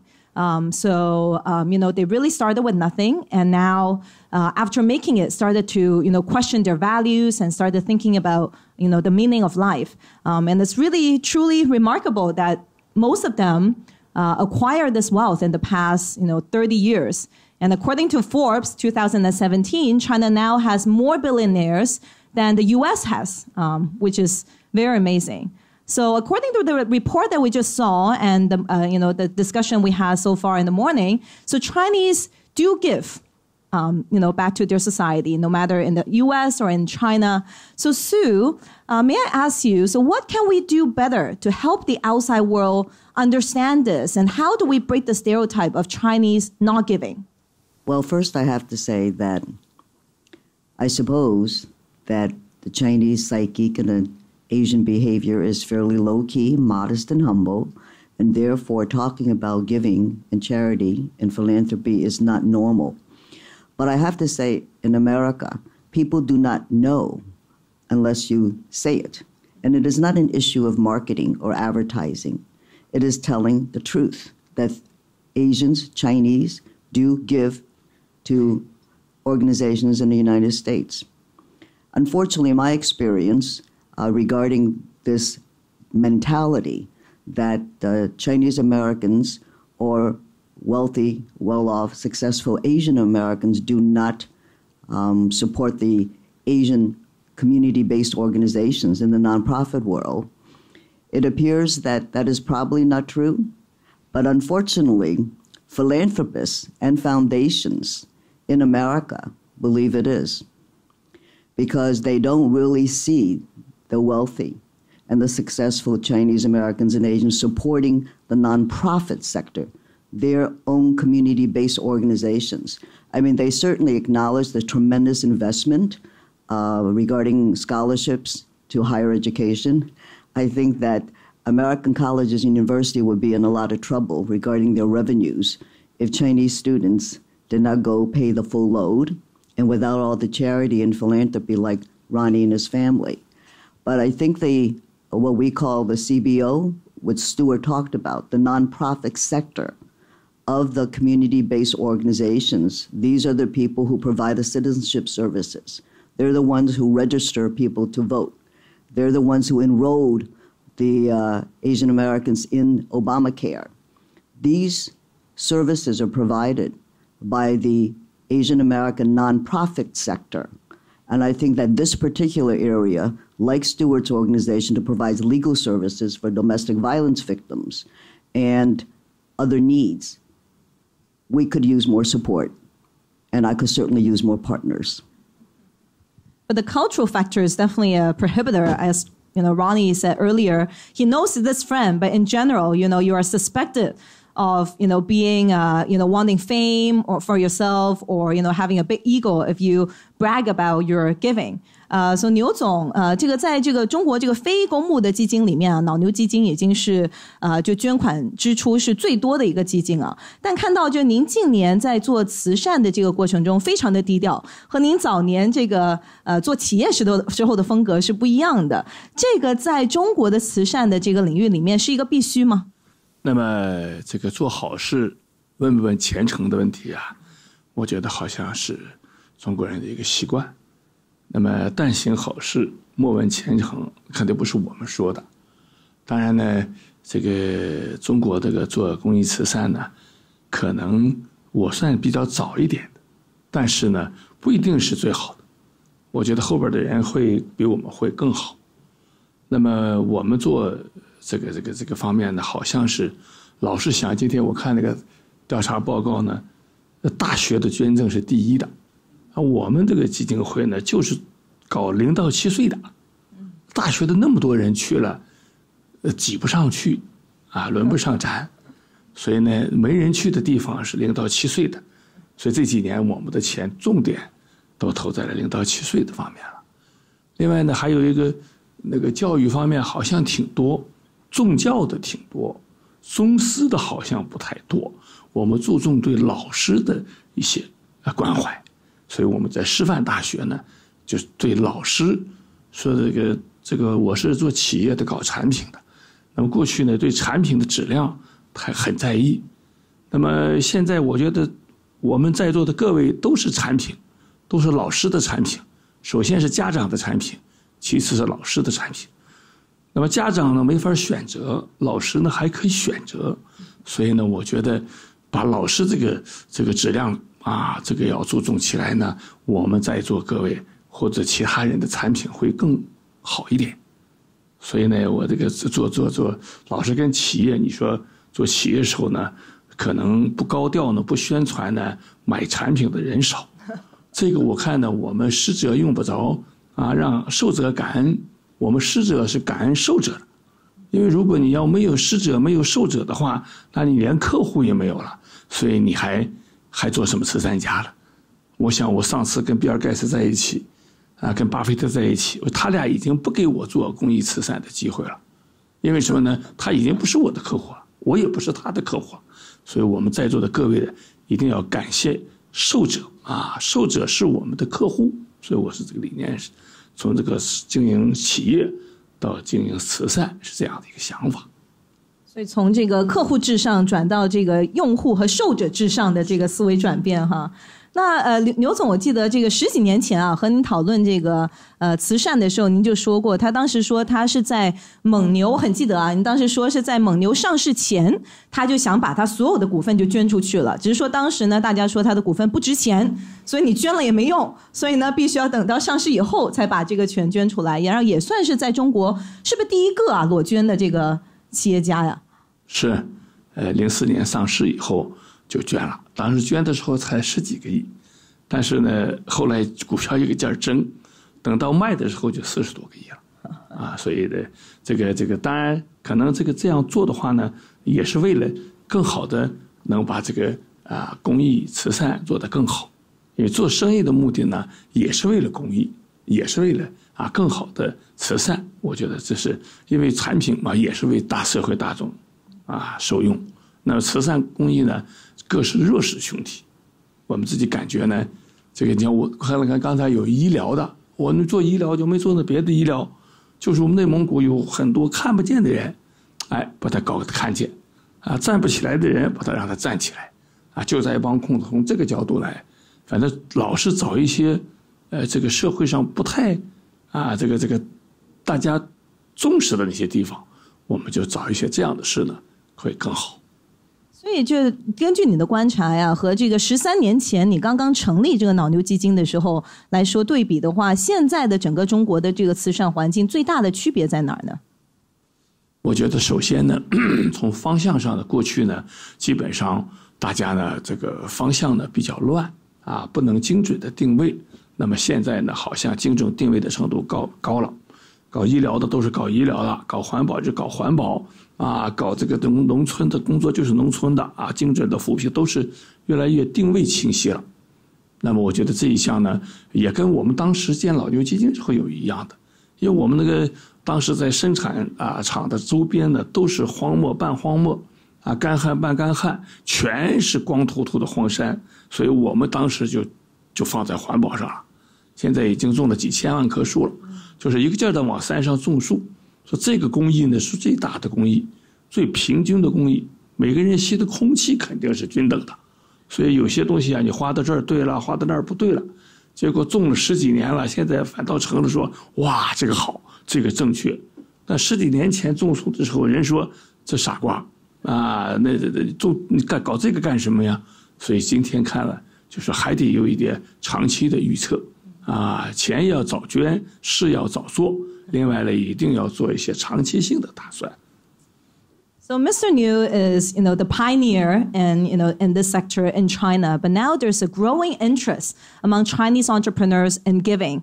It's still in early stage. It just accounts for, 0.1% of GDP in China versus 2% in the U.S. So Roy, I know you deal with a lot of, ultra high net worth individuals, in the Greater China region.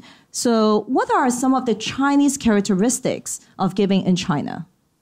Actually, I'm not sure I'm the most qualified to comment on that, but I do see not only is there a willingness to give, but as Mr. Niu was saying, there is much more intentionality in how they give.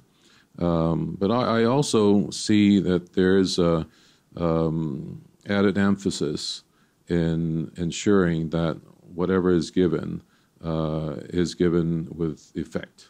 So in other words, I heard some of the comments earlier that there isn't enough of that sort of developing metrics or measuring the impact. I think that may be the case now, but it is rapidly changing. So I don't know if that is, I don't think you can call that Chinese characteristics, but I think there is a large degree of contextualization that is going on in China, how they give. One thing, the whole political environment is very different. The atmosphere is very different. Economy, how it's planned out and given certain themes over 5-10 year periods. That's also very different. So I think the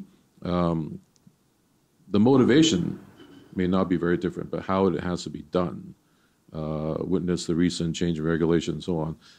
It is definitely quite different if you look at it up close compared with so-called the Western world. 王院长有没有补充呢？这个中国的慈善这个捐赠啊，有什么中国特色？其实要说中国特色的话，我首先介绍一下。你看今天我们多有意思，刚才他们说叫 Dcpi， 其实我这个机构就是叫 CGPI China Global Philanthropy Institute， 这就是一个特色。China 中国在做全球的公益研究，英雄所见略同。对，做一个就是在中国做全球的，谁资助的？这个学院非常有意思，是牛根生先生的产品之一，并且是一个像我称之为叫合资，类似合资企业一样。他和比尔盖茨、瑞达利等等中国的像叶庆军、何乔女这些，他们5个慈善家决定，这是一个。其实这一个特色呢，就是现在中国的捐赠啊，以今天牛根生先生在这儿，我主要说大陆的，这个他在这儿做的第一个特色，当中国慈善家开始捐的时候，以牛根生先生为代表的他在做什么呢？除了他刚才很谦卑的说他做儿童，说他做其他的，其实他建了一个不仅仅是 CGPI， 他建了一个在夏威夷建了一个东西方论坛。那在法国和中国又合作建了一个中法文化论坛，就是又和 Rockefeller family， 不是洛克菲勒家族，和比尔盖茨参加 Giving Pledge 和 Rockefeller 家族开始做这种捐赠，就是合作性的讲，当年和托尼布莱尔，所以中国慈善家开始第一批人是这样来做这样的捐赠，就是他们希望和国际慈善家合作来做这样的捐赠。这个特点现在是越来越明显。今天在主席台上的，我认为从大陆来的，我要特别说，牛根生先生是一个非常典型的代表。当然还有其他方面，现在大陆每年，像去年我们是观察大陆的每年的100个捐赠者，去年有38个慈善家捐赠了超过1亿。他们开始这个很注重捐赠的数量和质量。你们知道，也许今年像南方的慈善家，他们开始运用慈善信托的方法来向国外学习，建立一种现代的慈善制度。第三个，我觉得特点是中国慈善家其实非常注重，和政府的合作，并且也注重解决很现实的问题。一方面，他们积极参加大灾贫困人口的捐助；另一方面，提出了很多重要的问题和政府合作。比如刚才牛先生所说的儿童博物馆，就儿童教育，他在北京建，他在呼和浩特建了亚洲最大的儿童博物馆。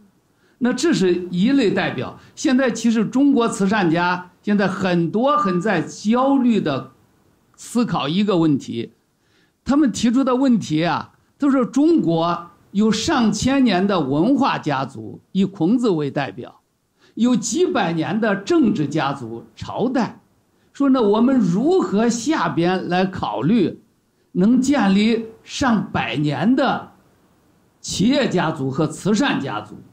他们觉得现在就在考虑，就在思考。我觉得像昨天晚上的讨论，梁先生他们、牛先生他们开始讨论，其实牛先生早在3年前就讨论如何通过就是联合基金、联合捐赠和全世界的慈善家一起来合作，能不能提供更多的这样一些项目，更有效的捐赠，想让中国的慈善融入到世界当中。So on the topic of cooperation, John, you are one of the most prominent Chinese American philanthropists, and Sue, your foundation is the largest funder in the Asian American and Pacific Island community in the U.S. So from your perspective, what can China and U.S. cooperate on to leverage the best practice and form an impactful partnership in philanthropy? Well, first, am I on? Okay. First, I want to say that Professor Wang and I really chuckled for the first time because we met for the first time. And he says, oh, I'm CGPI. And I said, oh, I'm GCPI. And in America, we've been confused. And now I'm happy to say we can just put those together and collaborate, because collaboration is the key. And I think that for me, a conference like this and an audience like this, leads me to kind of the 4 E's of what I saw the purpose of our project is first to embrace, the DNA, the China's DNA is throughout. Chinese Americans have that DNA. Chinese in Greater China have that DNA. And then we're here to encourage each other. This is an encouragement, and this is about a dialogue. And as I said in LA, this is not designed for us to speak to you, but actually to be together to exchange ideas. And the role of academics then, as Ronnie said, is to educate. So there is a role that's an important role for education. And the final E, I would probably say for Ronnie, Mr. New, and I, and a lot of philanthropists, is the most important, is the empowerment aspect. That is how this ecosystem is going to be developed. Because certainly, I think I, being the oldest on this panel, probably will be the first to go. So where does that leave? You know, that leaves the next panel to discuss what's going on. And the key to that is the empowerment. And how do we empower them? How do we responsibly give them the tools that they have that we never, ever could conceive of? And how does that then lead us to the next generation of philanthropists? So I'm very, very excited to hear what the next panel is going to say. I think some of the joint areas of interest, the Americas had philanthropy and charitable giving, would say, from the very beginning, because America itself was an experiment in governance. At that time, all countries around the world had a monarch. The United States decided to try an experiment, to have a government by the people, for the people. Therefore, philanthropy and charitable giving have been around for a while. And that's why there are universities with tons of nonprofit management courses and degrees and certificates. I think it is very important that China work with the U.S. in reference to understanding the growth and the investment in the nonprofit sector. Because if we do not do that, then to be candid, the only institution that everybody trusts is an educational institution, because it has been around for centuries, whether it is in the U.S. or America. And then, of course, education is a very valuable scholarship direction, and therefore the education will continue. But it will not solve all of the sociological problems. It will not solve and have impact on all of the needs of the community. So I think that educating, developing skills, giving the non-sector area credibility, respect. And if we have people who work on it, to be candid, in America, for someone to work in nonprofit is very noble. I don't think that is like that in many countries around the world. I think that sometimes people look at people who work in the nonprofit as those who, quote, could not make it in the real society of competition or for-profit industries. That is not true in the United States. In the United States, we really respect people who work in the nonprofit world because we know they gave up something. We know they gave up materialism or other personal goals to try to provide services, like Mr. New says, to the vulnerable. And the people in the U.S. that register people to vote, the reason Coulter Foundation emphasizes civic engagement is because when I met Stuart in November of 2009, he told me basically three things. The Asian American Pacific Islander community was invisible, it had no voice, no seat at the table. I did not understand why. Because I, as a Chinese American, as an Asian American, have been successful. So I always related to, well, we are successful, we do care about society. I don't understand why there is no voice. The problem is, each of us successful Chinese or Asian American is the power of one. Until the community of 20 million registers, become citizens, vote, then the community really doesn't get the respect and the acceptance that it should. And no matter how successful each of us are, we are only the power of one, because when we go to the voting booth, all we have is one vote. So civic engagement is the focus of the Coulter Foundation for the purpose of giving this community the support it needs to have a voice and to be have a seat at the table. So I think it's really important for Greater China to develop the nonprofit sector so that it is a respected and noble profession. Sorry, may I jump in? Sorry, okay.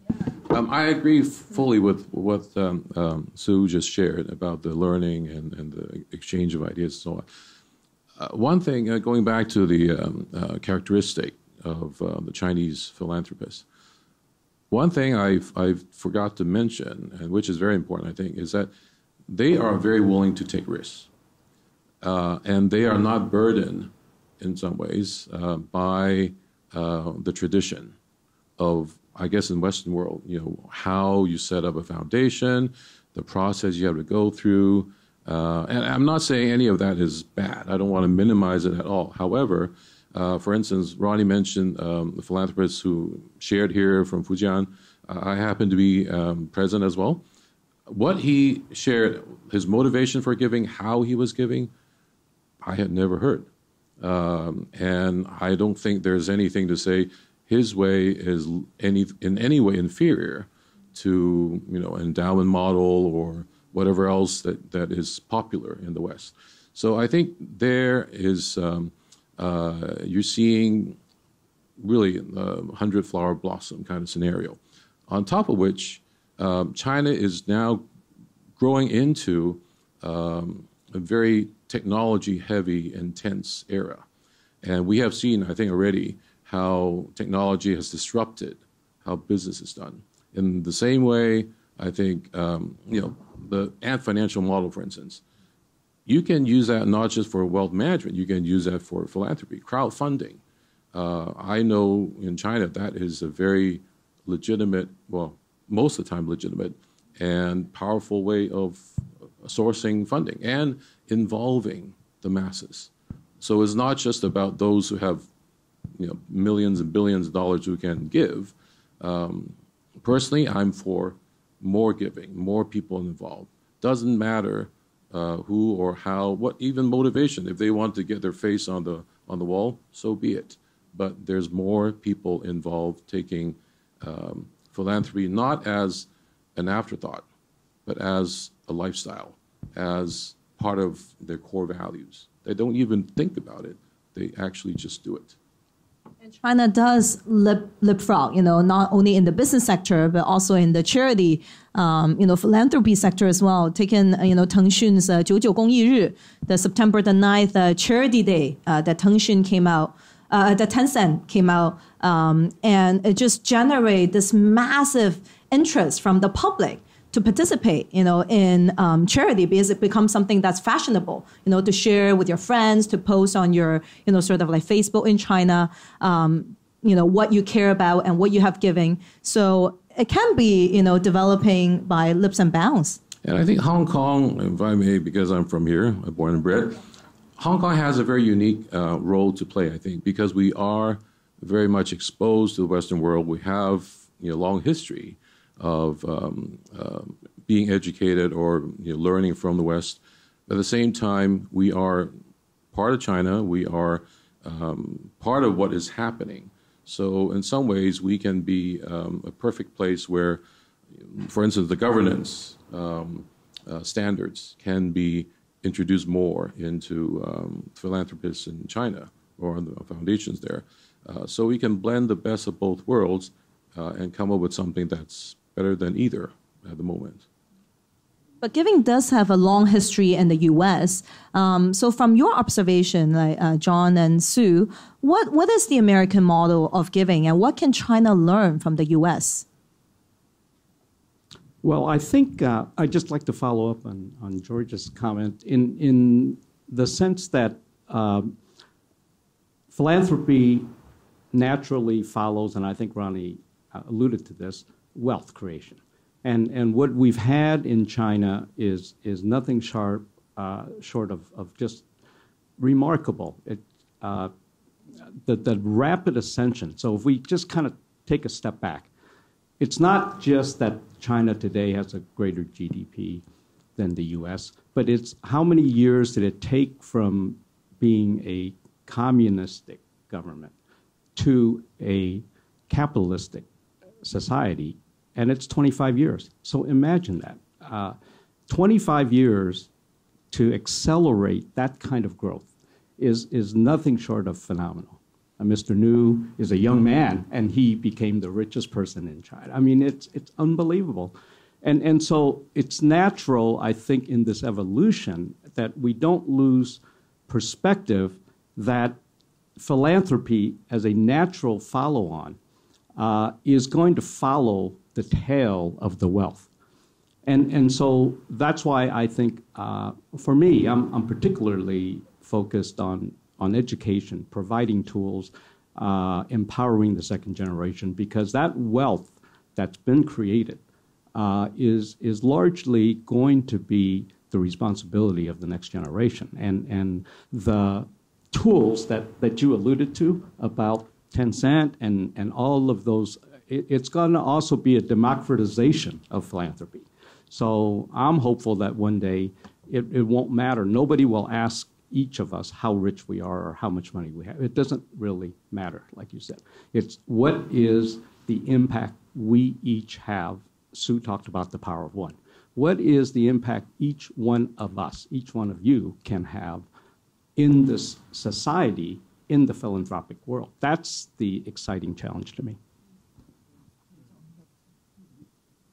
那么我呢，自己有一种感觉，因为这次我们的会议呢是华裔，是吧？中美华裔，在座的我昨天晚上在跟大家吃饭的时候，我呢没听懂大家说的所有话，因为你们都说的不是华语，所以呢，我呢感觉到这次华裔的会议嘛，就我呢这个自己感受挺深啊。我自己呢，老牛基金的90%的钱花在华裔方面了。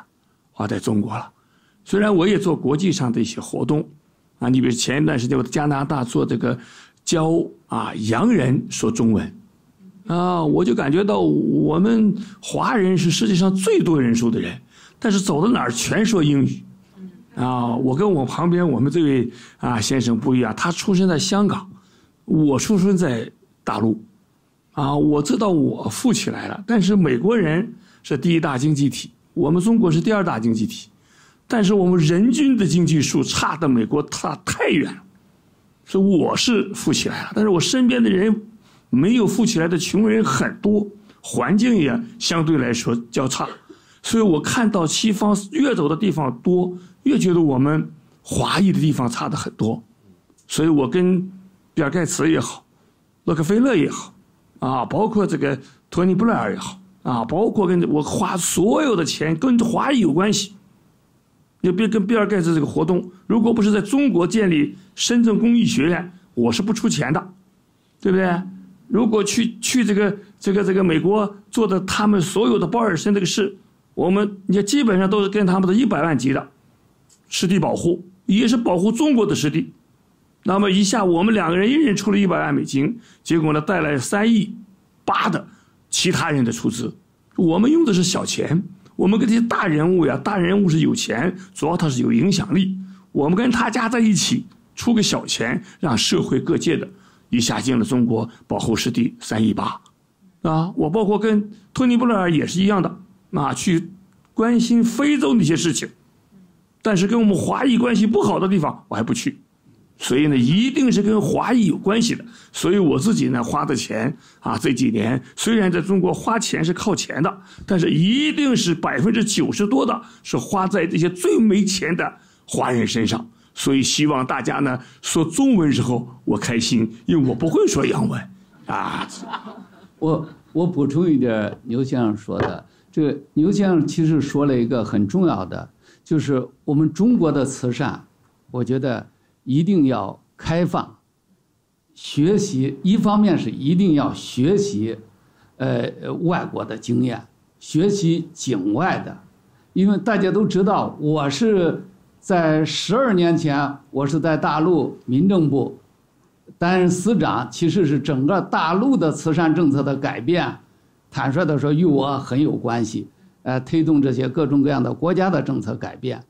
但是知道一方面必须开放，我常常在大陆，在新闻界，在媒体上，我常常说，大陆要开放，看看到北京，请看看协和医院，请看看北京大学的校园，那是燕京大学，当年都是协和医院是洛克菲勒家族建的，燕京大学大家知道是美国的这个斯图雷登这个神父他在那儿建的传教士，然后当然包括清华大学。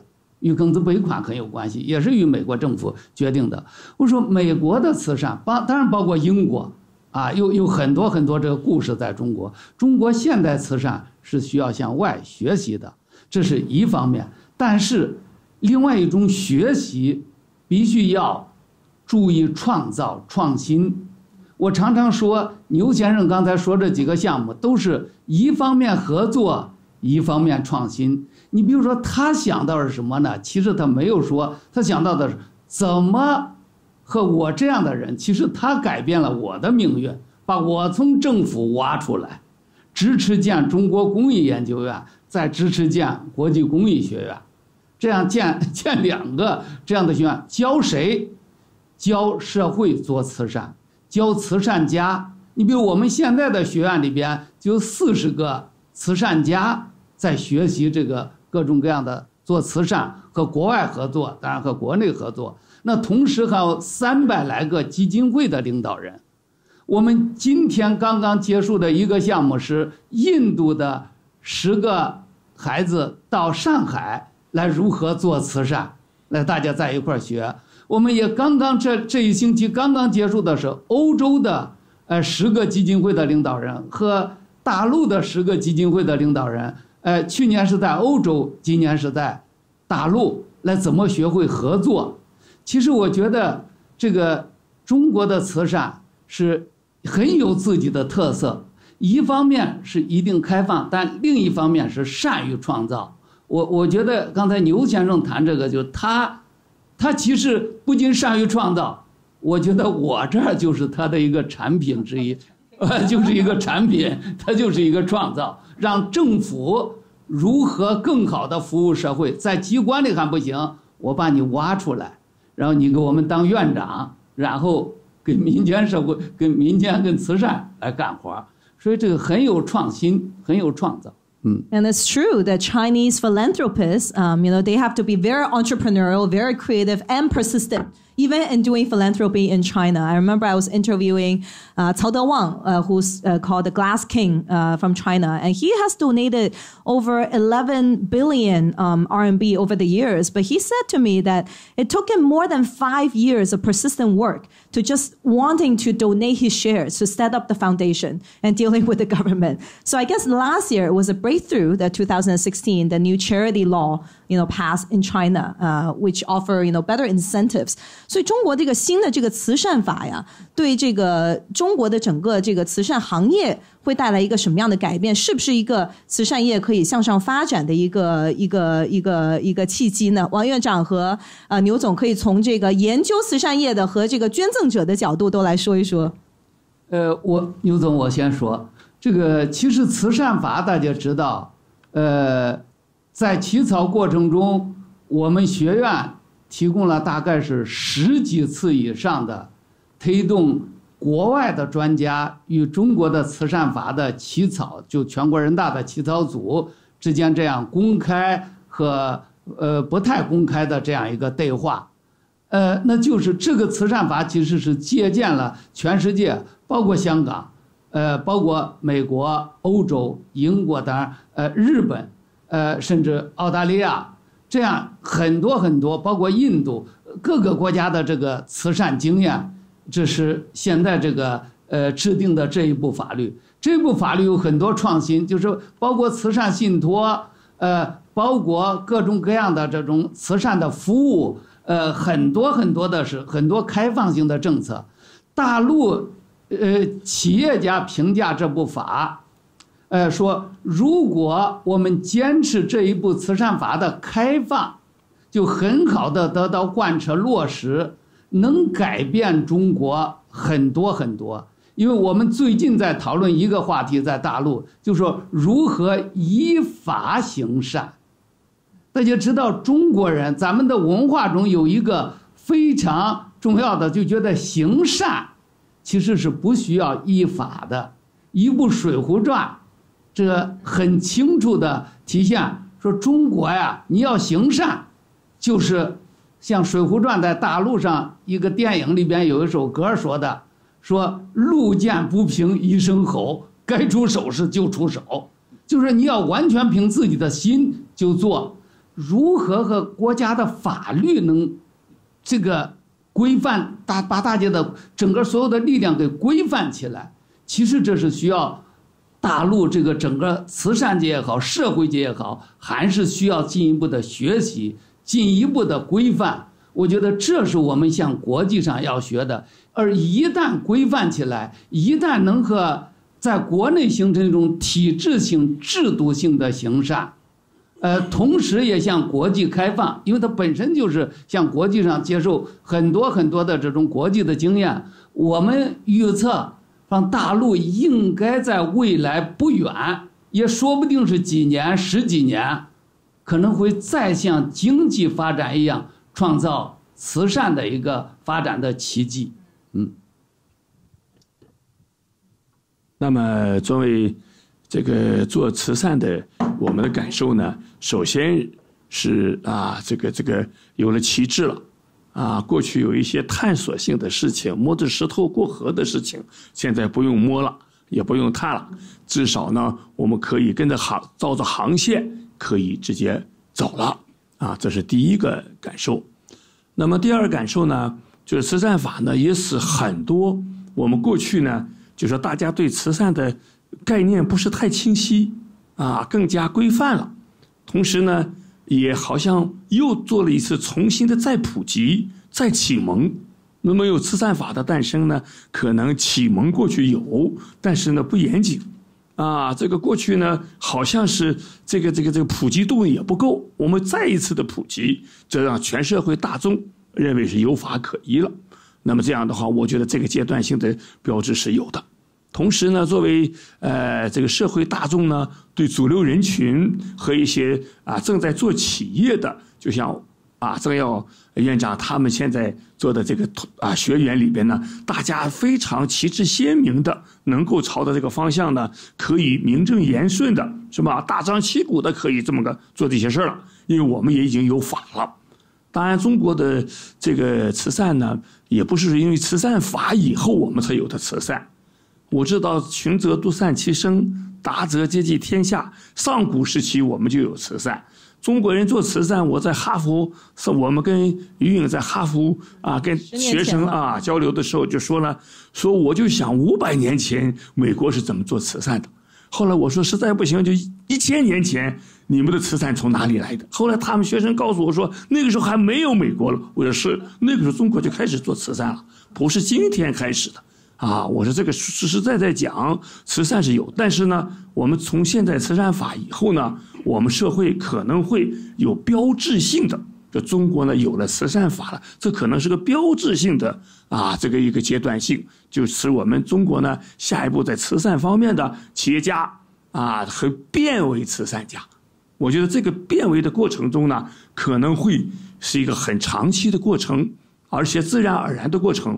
任何一个富人一看，有法可依了原来是拔刀相助，现在拔毛相助就可以。所以我呢就想到拔毛相助呢，刚才院长提到了中国公益慈善研究院和这个深圳公益学院，包括壹基金是中国可能慈善组织目前民间组织最好的组织之一，我是最大的出资人之一自倡导壹基金的时候，我是发起人。我是昨天我们在腾讯就收到的钱，民间就几块的收的，又是2000多万。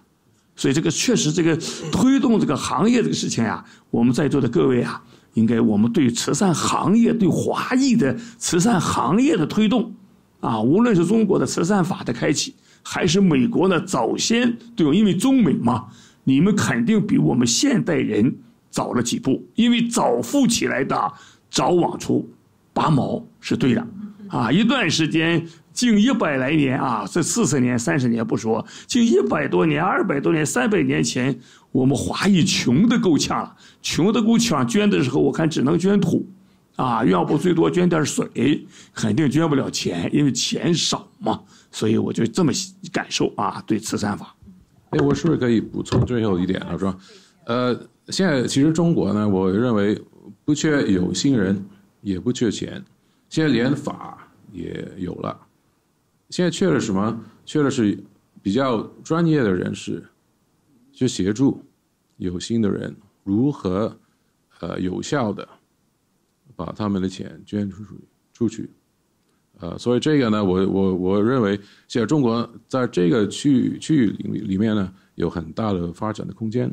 所以当中有这样心有意愿的人士，我认为你们可以朝这个方向去考虑一下。I have so much that I want to ask the panelists, but I want to leave some opportunities to the audience as well. So we want to hear from you. Any questions, please just very short, introduction about your name and where you're from, and then your question. One question per person, please.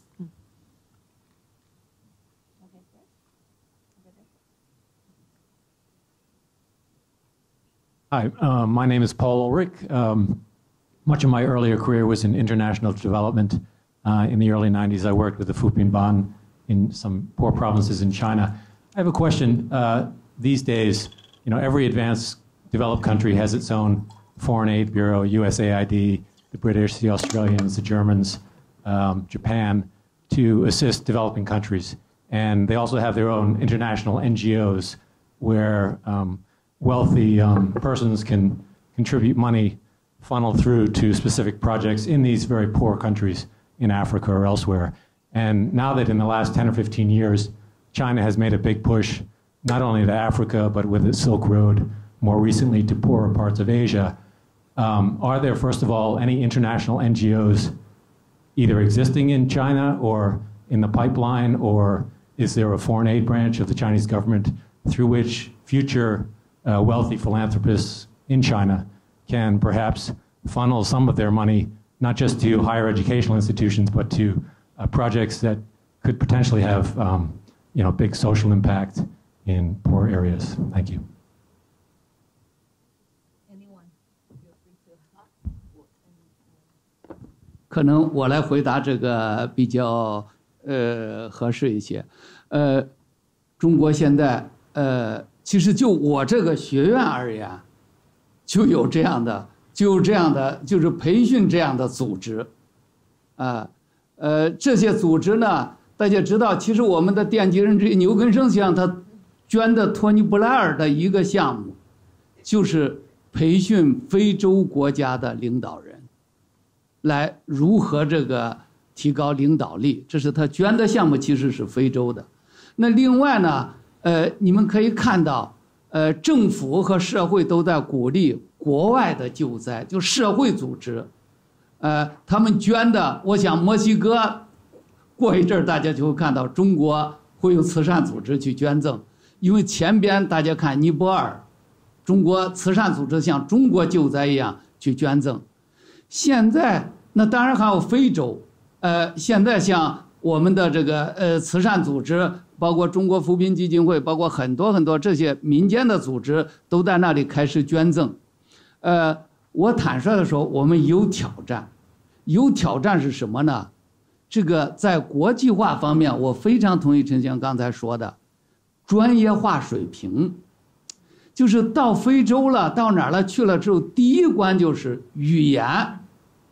这个语言是不行，有的能说英语，有的连英语也不能说。这样的话，我们的民间组织现在当外出的时候，就是走到国外的时候，其实发现这个是一个很大的挑战。所以现在大家希望，包括我们 Dcpi 和北京师范大学，我们特别是希望跟国际慈善组织，当然是包括特别是和美国的很多慈善组织，像福特基金会，像还有其他的洛克菲勒兄弟基金会，很多像和美国的慈善组织合作，能不能一块儿来开发、来建立国际性的合作项目？比如说在非洲，比如说在南亚，甚至在印度，那他们都是刚刚开始。应该说政府鼓励，民间也很积极。但是现在需要非常着急的是怎么建立一个专业化的支撑体系。Next one, over there, the young gentleman in the middle. Hi, I'm Brian from Governance Partners Yangon, an NGO enterprise specialising in development in Myanmar and Yangon in particular. So the question I have towards the panel today is this. There's obviously two factors that we have to weigh up in terms of determining the forms and methods in donation. One factor is the personal ties and connection between the donor and a particular cause to which they donate, which kind of motivates them to donate in the first place. On the other hand, we also see a rising trend of discussion concerning impact investment and the importance of maximising the impact of the investment. There's obviously a discrepancy in that what particular donors care about in terms of personal issues or personal ties might not reflect where the investment might do the most good. So the question here I have for the panel is, where do you think the balance between advertising or pitching towards the specific interests of donors in terms of the engagements and issues are, versus where exactly do you think is best worthy or most worthy of placing an investment? How exactly should you strike the balance between these two arbitration or factors in arbitration consideration? That's probably the question in general to the panel. Thank you. I can take a crack at that. I think part of the terminology, and as we've studied this bilateral nature of Chinese Americans and Chinese in China, is just using the terms.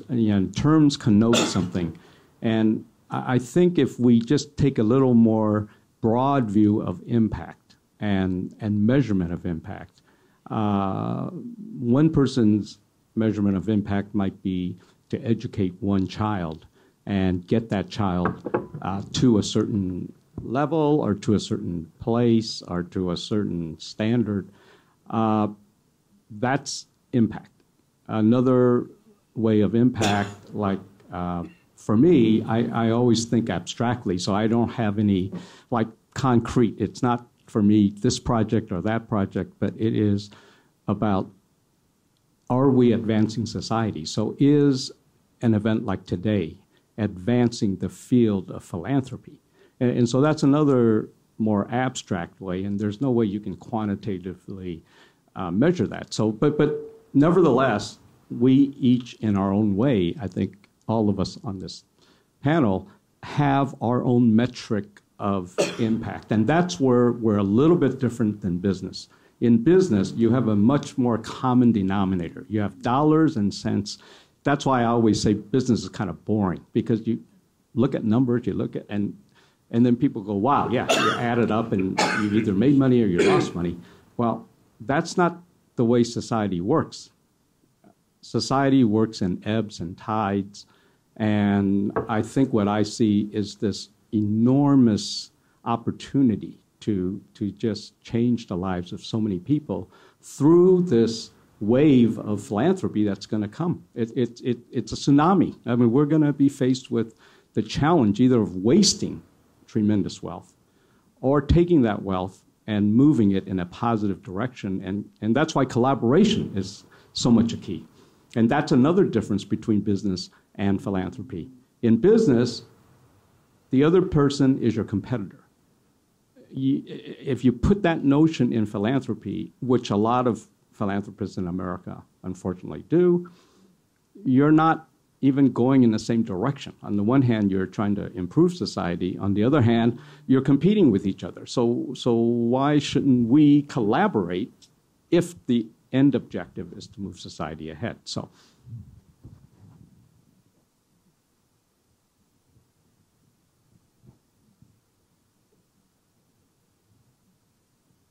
谢谢大家好，我是来自香港保良局。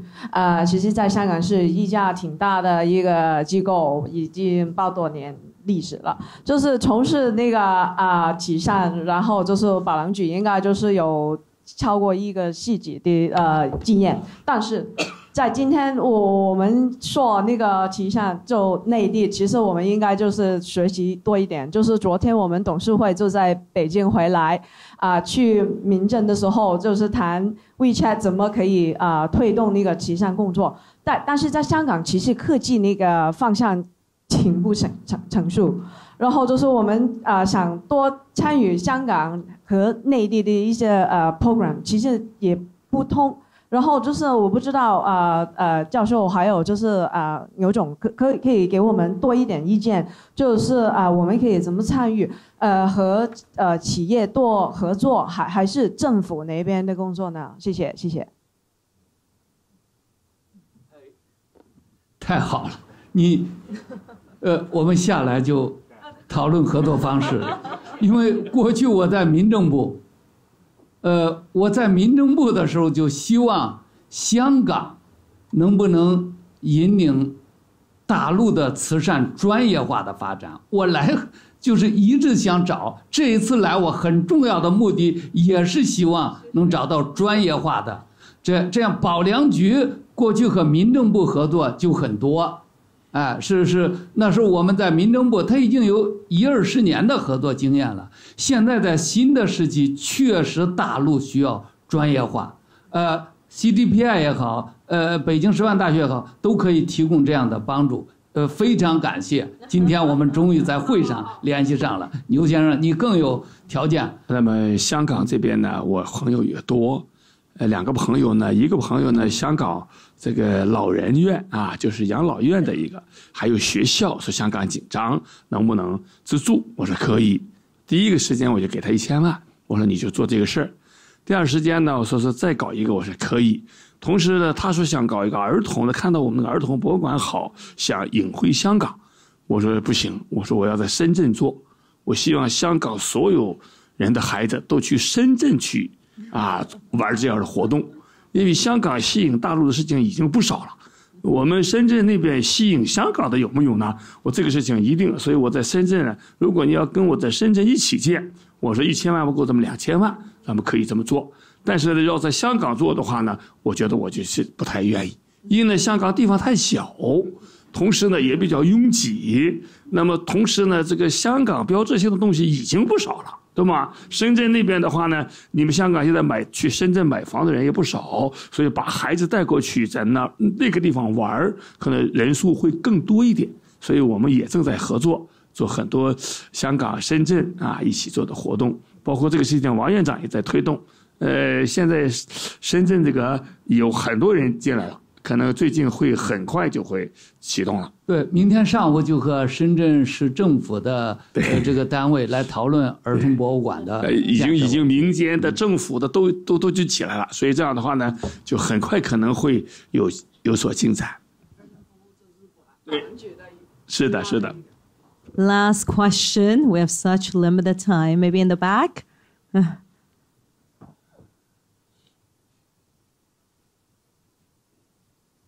大家好，我叫赖伟军，然后我来自深圳大学，就在隔壁的一个城市，然后我在学校里面是教授，然后研究公益慈善。那我今天的问题是，其实刚才王院长反复的提到所谓专业人才专业化的问题，包括陈先生也提到说，现在大陆其实缺乏这种所谓的公益慈善领域，不缺资源，也不缺意愿，但是缺乏这种所谓的专业人士。那当我们在谈到专业的时候，其实中国的本身当前的公益慈善它的发展历史其实相对短的。那专业人才来自于哪里？一方面，我们可能说我们去向美国学习，向西方学习，向香港学习；但另一方面，我们在寻找专业人才的时候，或多或少我们出现的一个情况是说，因为大部分的慈善家、企业家来自于市场领域，来自于企业领域，所以很多时候自然而然的我们把市场领域、把企业领域的一套思维模式、一套工作方法运用到我们公益慈善领域里面来。那刚才牛总其实也提到说，我们牛总你自己在做公益慈善的时候，其实很多时候用做蒙牛的这种产品的思维在做这种公益慈善。那这种市场化的这种思维，在公益慈善领域它的可行性到底怎么样？包括最近这段时间在国内重新关于公益市场化的这个话题又吵得沸沸扬扬。公益圈的2个比较资深的2位前辈，一个徐永光先生和一个人民大学的康晓光先生，又在网上发起了一段长的争论。所以说，关于这个话题，我不知道各位有什么样的一个看法和想法。我是这样，我认为专业化的体制最好建立在前。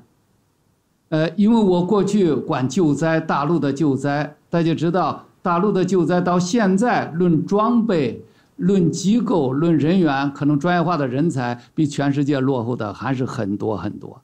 但是当时我们想到，大陆呢有一个优势，就是能不能从体制改革入手。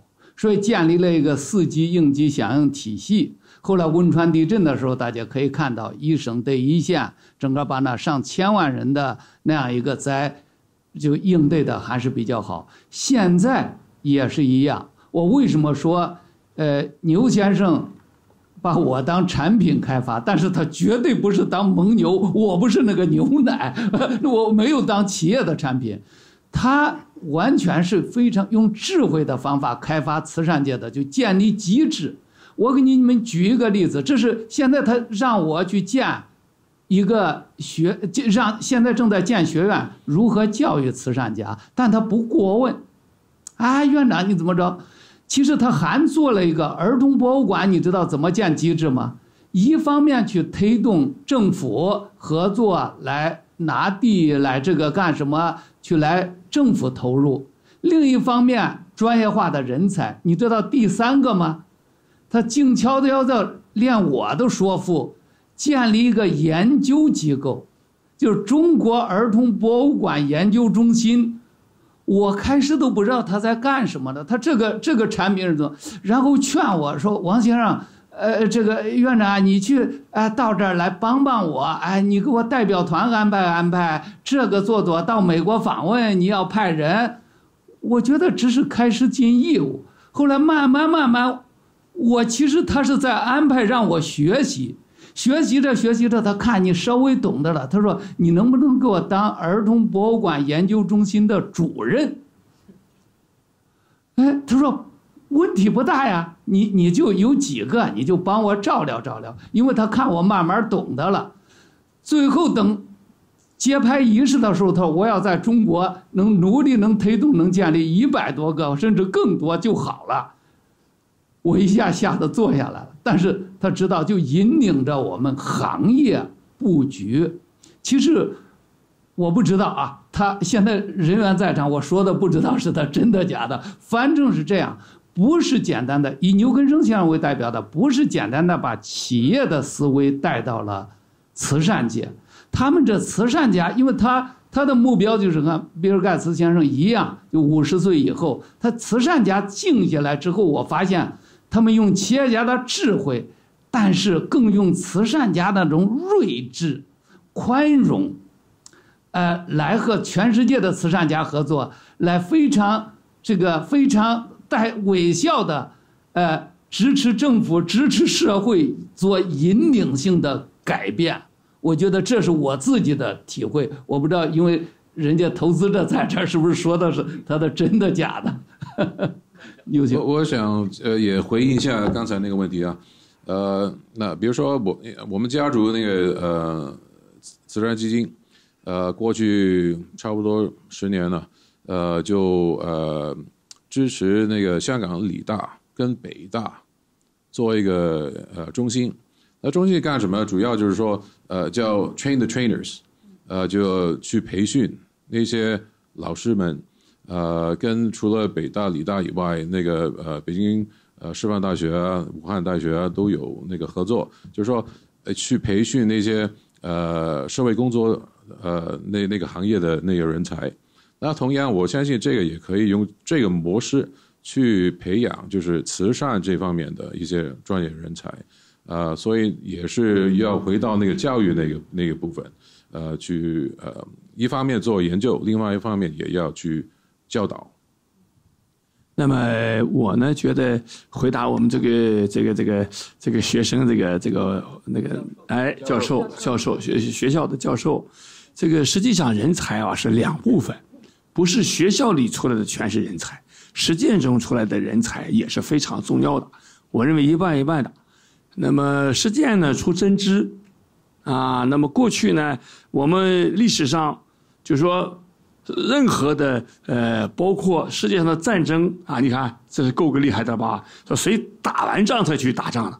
说战争中学习战争就是说我们认为做慈善的主要是一部分是学生，一部分外边专业知识或者专业部门的过去的经验，再一部分呢需要什么呢？实践。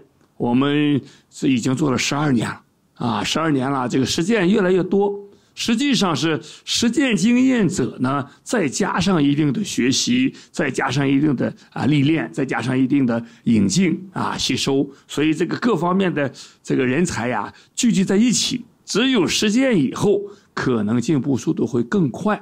那么你包括深圳工艺学院，本来比尔盖茨我们在做一般普通学校投资吧，最多1000万人民币，但是你看深圳工艺学院呢，1000万美金。就说我们是非常注重学校的学生的培训，但是实践的方面，实际上培训的对象呢，主要是来自各个公益组织的这些有过办已经做了很长时间专业的公益的慈善的知识的人，这样培训起来呢，可能他进步更快。包括现在日本和德国的生产也是一样的。从实践工人中间再培养学生，学生中间再去实践，再去学习，这样的话呢，这个再深造可能会我们这个公益活动会、慈善活动会更好。Time's up, but I want to close the panel on the topic of unity and get maybe several panelists quick comments on this. Chinese people always use the word sand to describe, Chinese people. 一盘散沙或者是什么中国人一个人像条龙，一群人就像条虫，是吧？就 Chinese are not known for being, coming together. So how can we use philanthropy as an angle potentially to bring the Chinese together? Maybe Sue? Start. I'd like to repeat sort of what John said. I think it's amazing that there is an audience today, 2017, talking about philanthropy in Greater China and how much collaboration is needed. I mean, it's amazing. It's amazing what Greater China has accomplished in 30 years.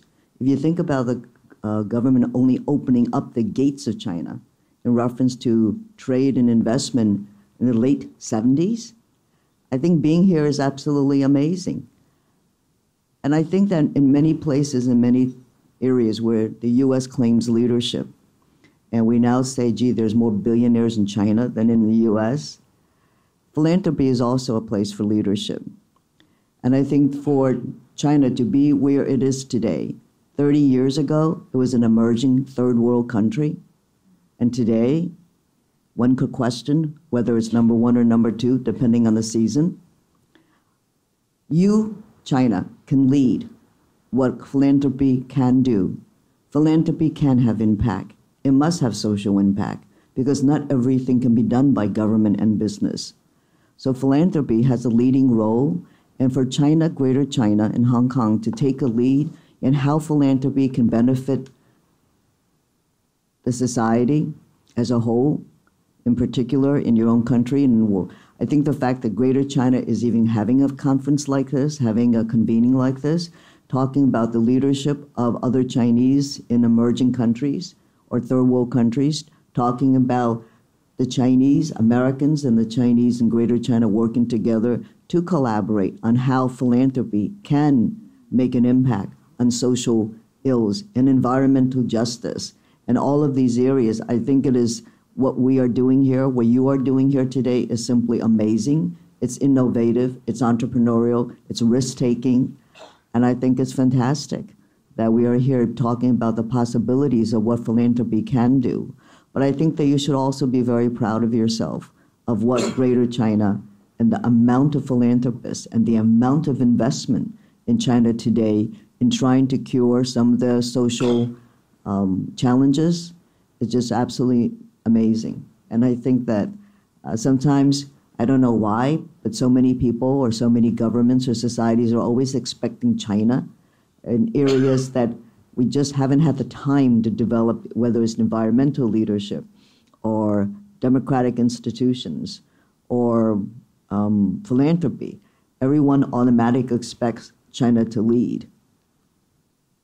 And it's actually amazing that we are here where we are in less than 30 years. I think that it is a lot of opportunities for Chinese American and Chinese in Greater China. If we could give an example of collaboration and working together, it would absolutely be very impressive. Thank you. I just want to give one example. First of all, I think it is a misconception, right? So 2002, as our family got together to decide, how to do philanthropy, one of the things that emerged, apart from what you saw on the screen earlier, like education, healthcare, children, and so on and so forth, one thing that emerged that was a little bit different, something we call philanthropic leadership. And it's not about giving to any particular cause except to promote, to advocate philanthropy in a more strategic manner. So take an example. We have decided one of our strategic goals is to eliminate viral hepatitis. Now, that is not a small task, and certainly not something that any one foundation can undertake easily. But we chose that partly because the family just gravitated towards that, but also because we saw how we can we can use our own position to leverage off other foundations, and working with people like WHO and the health ministry in China, we are moving. We are now, in fact, moving towards setting up a global fund for the elimination of viral hepatitis. So this is, I think, just one example. I'm sure there are others. Another, more local, elderly issues are becoming very pressing in Hong Kong. We're maybe 13, 14 years behind Japan in terms of the demographics. And we know there are a lot of friendly foundations in Hong Kong who are equally interested in elderly, but it's a very broad spectrum, right? So what ended up happening, long story short, we convene a group of now 14 or 15 private foundations in Hong Kong to come together, to collaborate, to compare notes, to try to avoid redundancy, right? So I think these are a couple examples just off the top of my head. I'm sure there are others, but part of being sort of engaging in philanthropic leadership is to come out and say, hey, we don't need to do this by ourselves. The natural inclination to be modest, to be low-key, that's all good. We are like that too. But now and again, there is a call, I suppose, to rise up and say, hey, let's do this together because it is bigger than any one of us.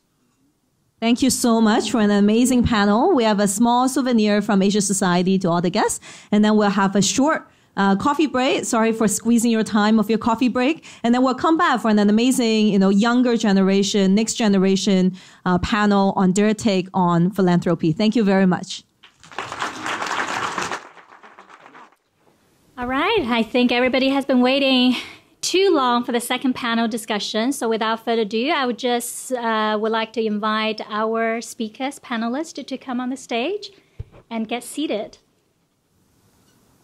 All right. First of all, I have to thank Ronnie for some of the advertisement earlier about this panel discussion. And I'm extremely excited to help facilitate this dialogue or discussion because I just love to have a conversation with younger people, right, including myself.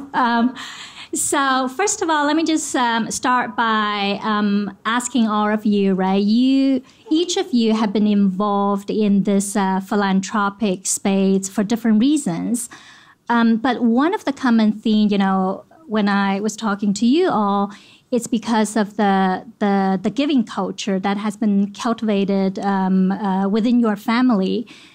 So maybe each of you, can you just give a very quick introduction about your upbringing, your family values, how do you get involved in some of the philanthropic initiatives? Vivian, can we start with you? Yeah. Hi, everyone. My name is Vivian Long. I serve as the Director of Programs for the Long Family Foundation. My father, John, was on the prior panel, and my mom is here as well. I have a background in nonprofit.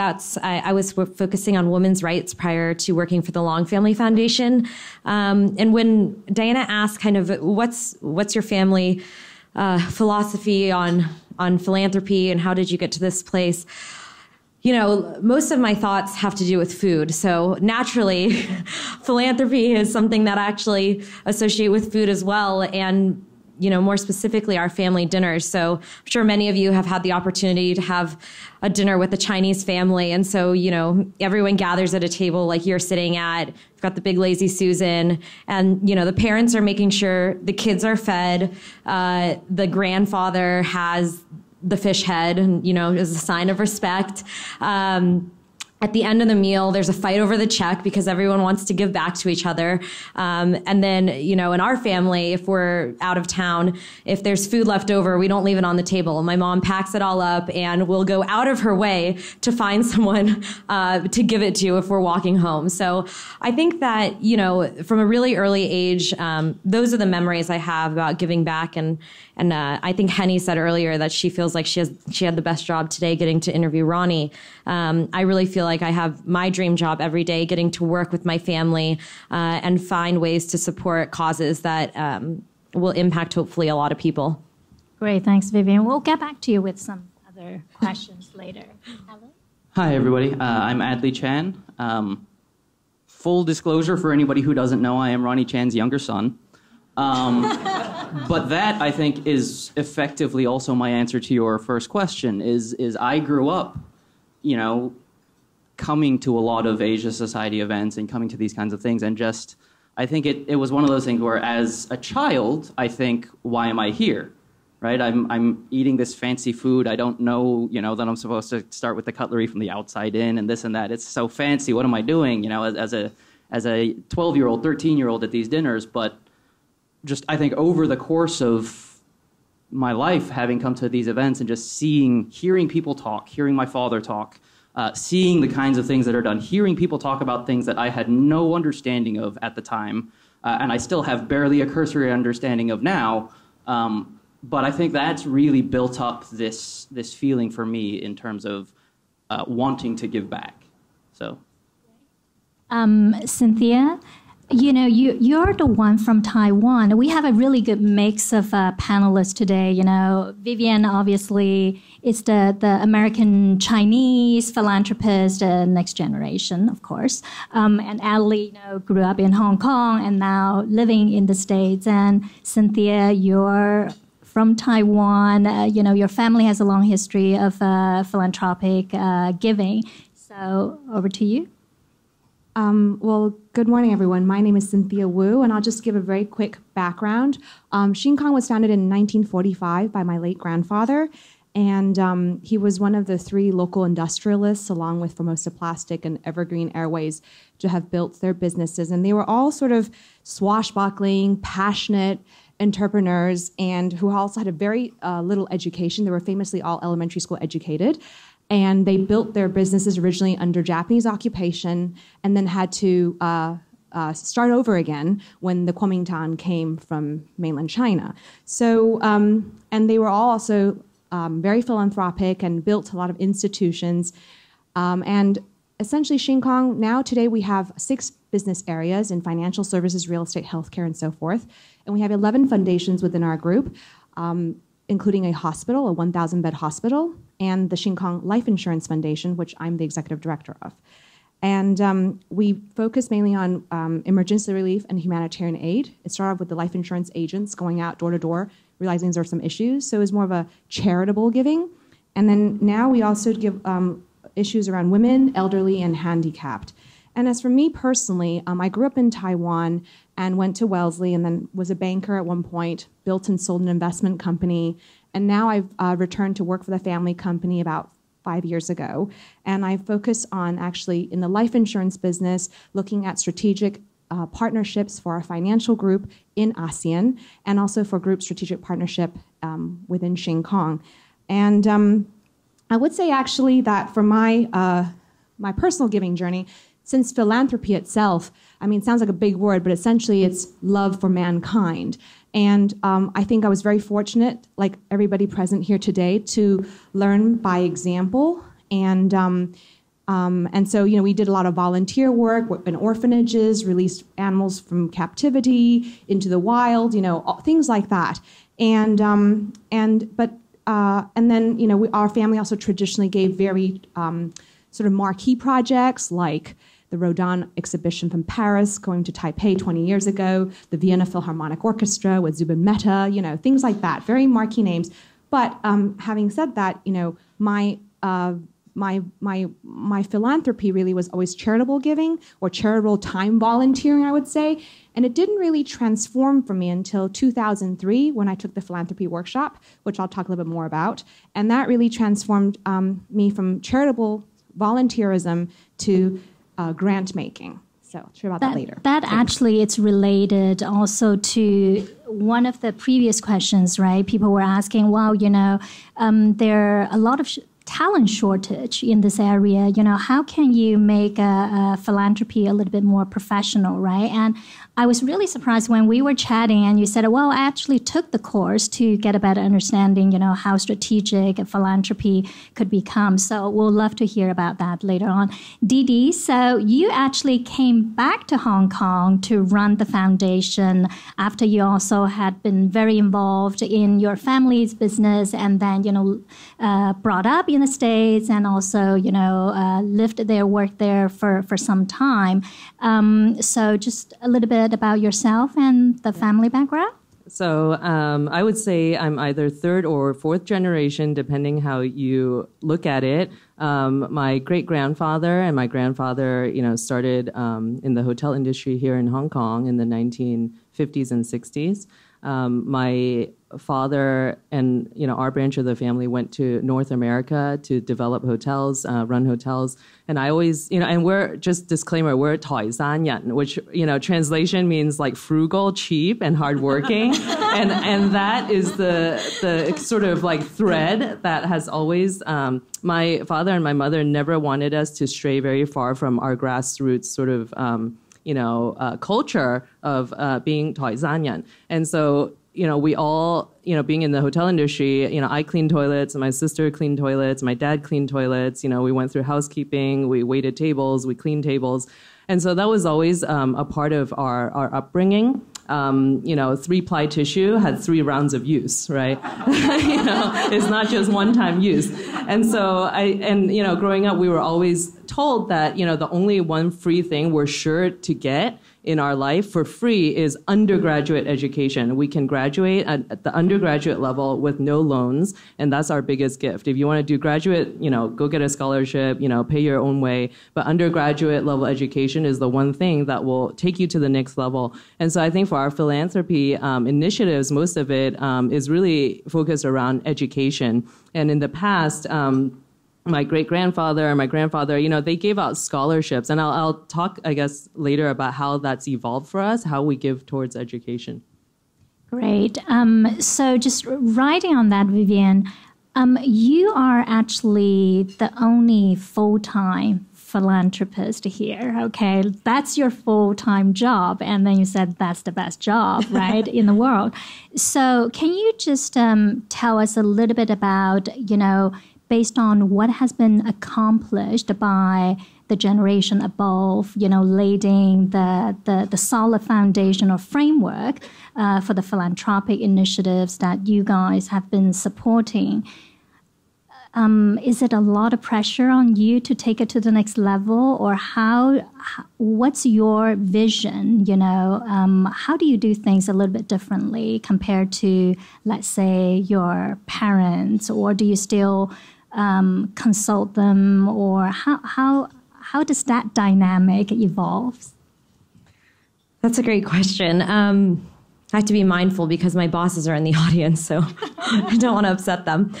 I think philanthropy is really personal, and I think that we've seen that today. There are so many different models of philanthropy, and they all have really strong merits, I think. I think the legacy that my parents have left behind in terms of philanthropy is really one of legacy. And in the U.S., there's many different ways to run a family foundation. One is to sunset them, which means the principal or whoever made the wealth will elect to give away the majority of it as they pass or shortly thereafter. And my parents set up our foundation to operate in perpetuity. And I think that was really out of their desire to see something exist longer than their lifetimes. And I think they would like to see it last longer than my sisters in my lifetime as well.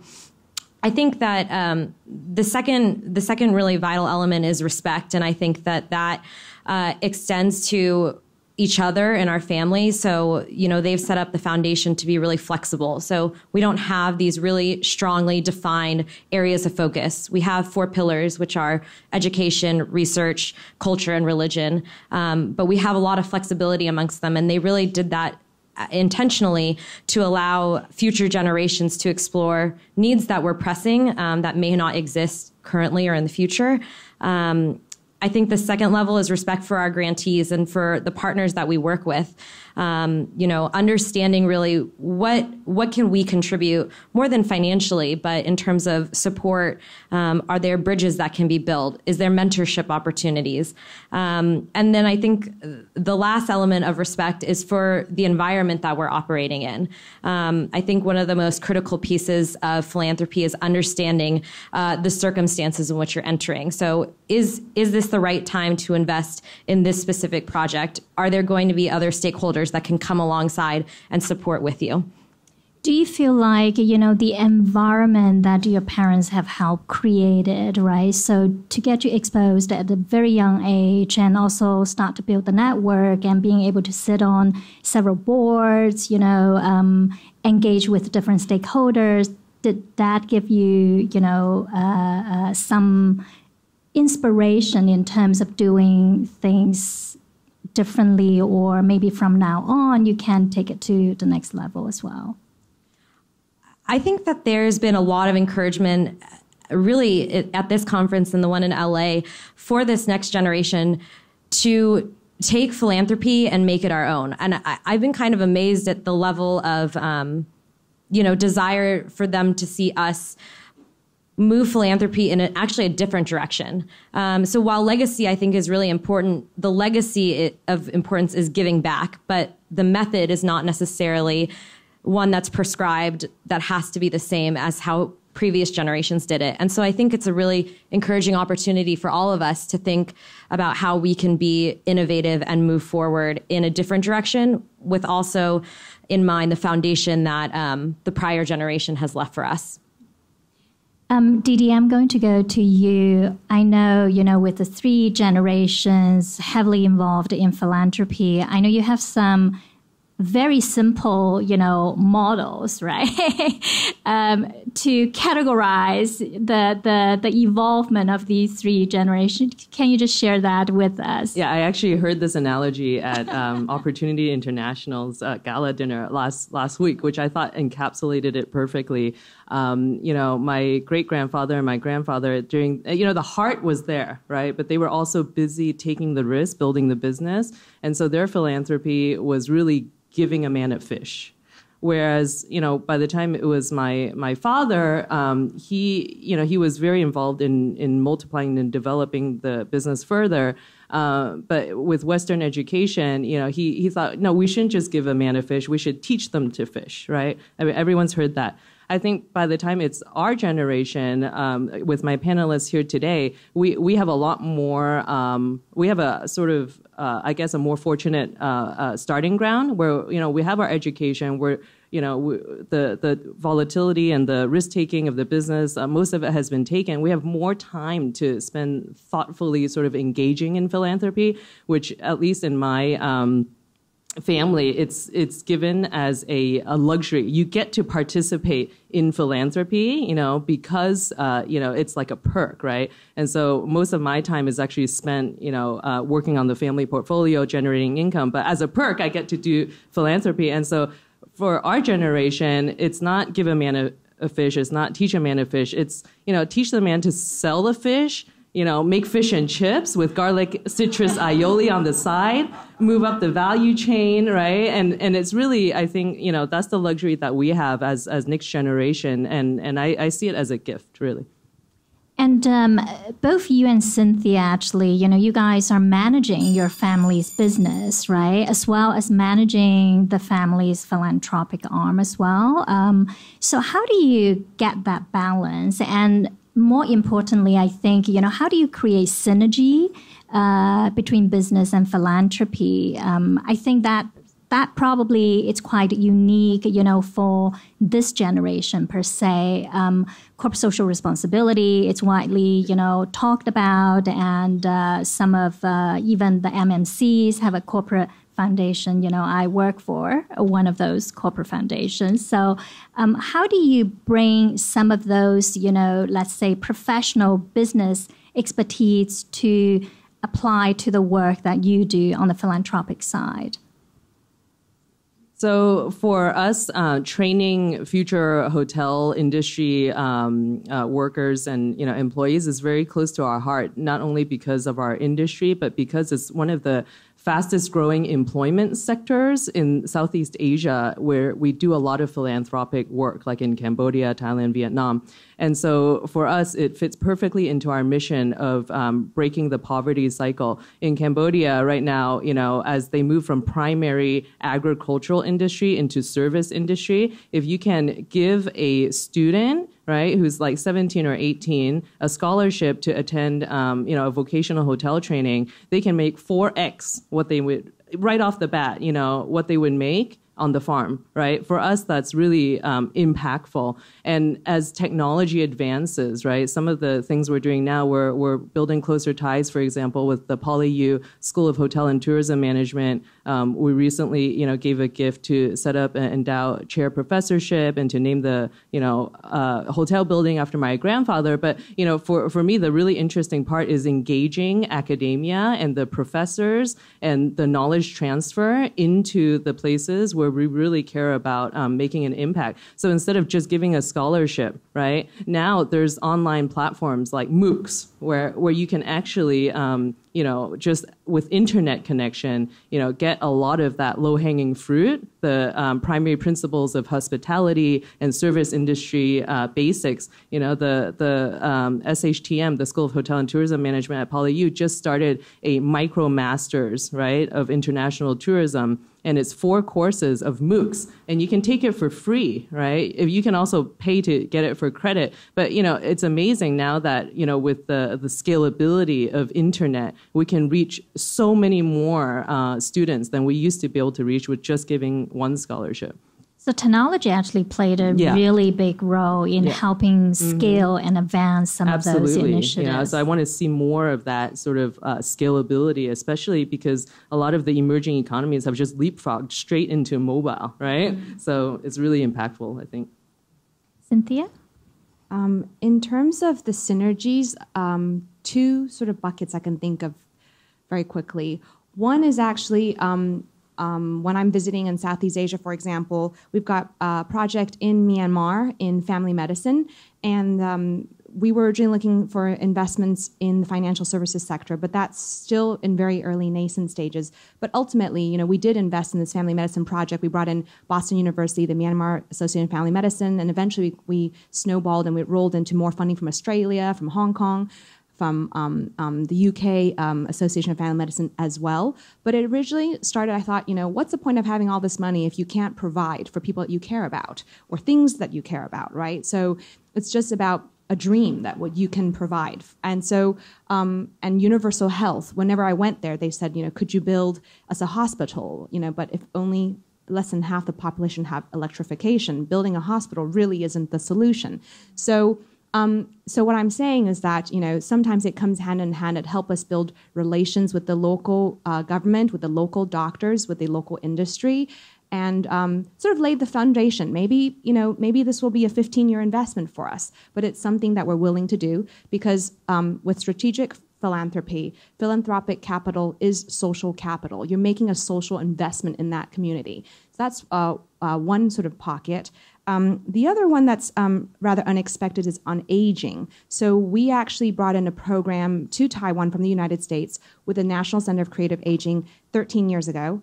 And last year, we got invited back to Washington, D.C. to present our program. And in that context, we got to meet AARP, the American Association of Retired Persons. And so now they decided that we're a company that shares the values of their non-for-profit organization. So we're looking at partnerships in our financial services business with AARP in Taiwan. So that's kind of an unexpected journey. So that's synergies with non-for-profits. The other thing I would say is about shared values. And as some of you may know in the audience, in 2009, Harvard published the sort of first, sort of a post-CSR, if you will, more advanced version of shared values. And it's about looking into our company, like what is our mission? And can we look at our own supply chain and translate that into not just in the moments of our philanthropic giving, but on our day-to-day core business. 我们在台湾讲说叫做幸福企业. So it's like having, getting the employees to feel the love. So for example, as we are actually the market leader in elderly insurance in Taiwan, the foundation suggested to the company, could we give our staff extra days, more than the government allowance, to take time off to look after their parents, so on paid leave. So that's one thing we've implemented. The other thing, of course, we implemented our staff canteen, because again, we're about health and wealth. So we got our employees to show on their pedometers. If they walk 10,000 steps the day before, then they can get a little bit of discount at the employee cafeteria. Something very, very simple. It's like, you just don't want to be seen as like selling credit cards or selling insurance when, your staff are getting so much stress and getting occupational therapy and things like that. So I think it can translate both ways and let your employees feel the love. Wow. That will lead, naturally to the next question. I'm not going to let you off the hook, Adley, because I know you are doing something completely different in terms of your own career. You are in the academia side of the career development. Your family do a lot of philanthropy, especially, the two biggest gift, right, recently in 2014 to Harvard and also to USC. At one point, I was thinking, well, did they do that because of Adley, right? But obviously not, because Ronnie made it very clear he's not going to leave you any money. So basically, you're a poor kid. But I do understand you do have a very personal passion, philanthropic passion, when it comes to develop or building the education foundation for occupational therapy, especially in China. Can you just share a little bit with us about that particular ideology or your dream or vision, whatever you want to call it? Sure. Let's see. I think to answer this question, I would go back first to when I first found occupational therapy, because that, I think, for me was really the start of this specific journey of my life. So a friend of mine, when I was in college, was in a car crash. He's actually in this room right now. I don't want to put any pressure on anybody. If you want, feel free to stand up, wave your hand. If not, don't worry about it. I will just keep going. I'll give you 3 seconds.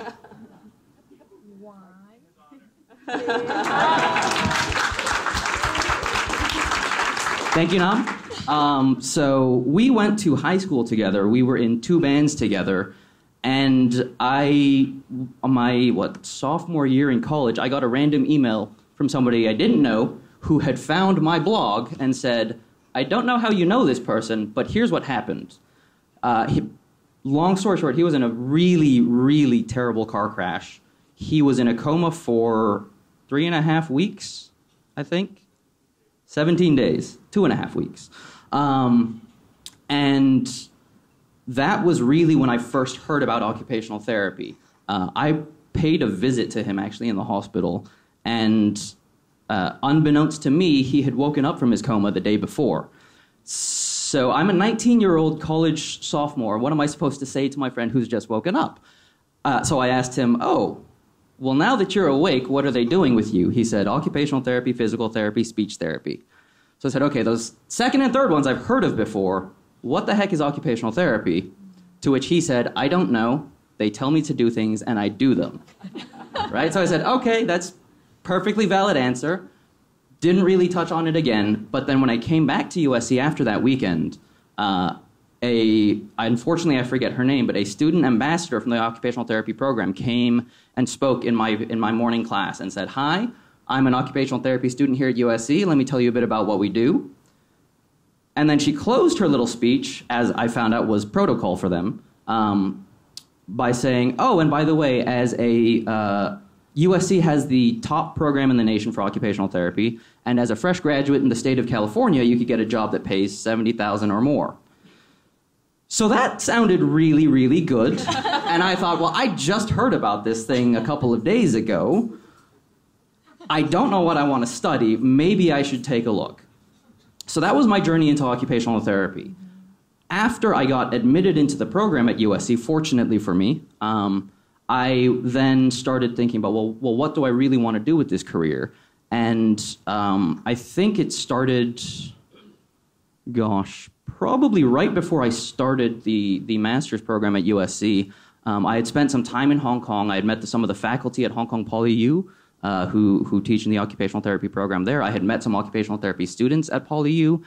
And I just noticed that there was a little bit of a disconnect between what they were doing and their knowledge of occupational therapy and occupational science and what I was just beginning to learn myself at USC. And I started thinking, how can I maybe bridge this gap? And that was what, 2007? So only about 5 years later, when I got my doctorate, had I figured out that, okay, I think education is the way to go. For me, I had toyed with the idea of opening a clinic and seeing patients. But then I think the sort of being my father's son, the numbers started to kick into my brain, and I thought, well, hang on a second. If I open a clinic, and let's just use round numbers to make things easy. In my first year, if I can see 100 patients, and they all love me, let's assume, right? I know it's very hard, but let's assume all 100 patients love me and they love what I do, right? I've affected 100 lives. Then in my second year, word of mouth spreads, I have to hire some new therapists, and I can affect maybe 150 lives. Then 300 the following year, right? That's pretty good, but China's got 1.4 billion people. It's going to be a long time before my clinic can see even, half of 1%, half of 0.01% of those people. So then I started thinking, well, what about education? If they don't really, if I've already seen and experienced a little bit of that disparity in the beginning of my educational career, could I then use that as the bridge and use education to really say, okay, here's where occupational therapy is in Hong Kong, in China, in Taiwan, in Singapore, wherever. Here's where occupational therapy is in the US, and let's see what can we do to really bring it up and raise the level of education to increase the efficacy of the therapists, to just overall increase the healthcare that is received by the citizens of, in this case for me now, China. Have you already built a specific, model for this philanthropic pursuit, or are you still working with the different key stakeholders to try to get that, in place in China? And I think the starting point is China, right? Yes. The starting, and as far as I think the specific naming of our initiative, it's a China initiative. So it is the sort of be all and end all of what I'm doing specifically right now. In terms of a model, we don't have anything developed yet. That's actually what we're developing now. So just last October, we announced a partnership with Beida, or Bei technically, and we will be helping them to develop a master's degree in occupational therapy, which with the intention of it being fully independently housed and operated by Peking University, that USC will have zero involvement in the administration, in the admission of students or anything by the end of, when they're ready. So hopefully within about 5 to 10 years. And I think this is hopefully becoming the model that we will use, that we can use, or hopefully others may be able to use as well to then take this and copy it throughout Greater China and elsewhere. Just a kind of follow-up question on some of the things that you guys have talked about. Do you feel the technological advancement have changed the way you see things, or maybe the opportunities that have not come across, for the previous generation? And how are you going, because, being a global citizen, looking at four of you, extremely well educated, very well networked, and, sitting on various boards. And, Cynthia, you have been involved in the WEF, YGL network, and some of the other, very prestigious networks with key stakeholders from all around the world. So what's your vision, or how would you like to take philanthropy to the next level? I mean, I know it's a very broad question, but using perhaps technology as one of the solutions, but are there any other channels or platforms? I mean, I'll start with you, Cynthia, and then, Didi, Vivian, you guys can jump in as well. I think I'll touch upon two of the questions that you raised. One is on technology, and a second one on how giving is different, perhaps, with our generation. I would say in terms of technology, I think, is one layer you look at in the programs we're delivering, like the educational content. Could it go online? So in the case with us, for example, in Myanmar, again, in the family medicine component, we're seeing how could those things be scaled up with the actual use of technology to deliver those programs to a wider audience. I think also technology in the sense of networks, which Diana, you touched upon. So networks in terms of connectivity, just a quick email, a quick Skype call. At the Institute for Philanthropy, it's actually a network of 400 philanthropists with family foundations worldwide. You can pick up a call and ask people who do grants in those countries or those specific areas and say, what's worked for you, what hasn't. So having that quick feedback through the technology leveraging networks, I think is very, very valuable. And also, and the technology to enable partnerships across borders, as I touched upon earlier. So I think that's really interesting. And then just to share in terms of how I think philanthropy is different from our generation, I would say a couple of points. One is, I think we all agree that evaluation, rather than just cutting a check or charity, is one of the big drivers for all of us. I think we're all custodians, and there's a degree of responsibility, and so that evaluation and monitoring, and as a result, having these multi-year grants, right, and working with those partners, I think is one, the evaluation. Two, I would say it's about giving funding for advocacy as opposed to traditional programming alone.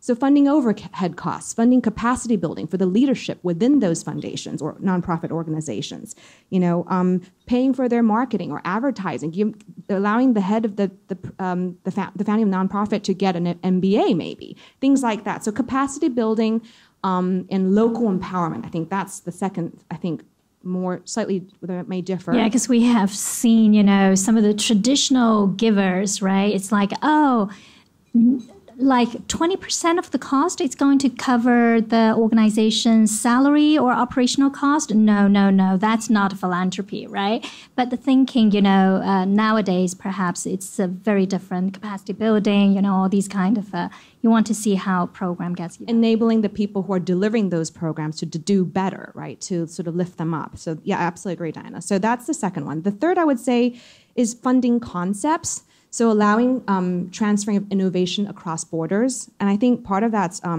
due to our education and cultural experiences. And so everyone here is, has degrees from many different places, are multilingual.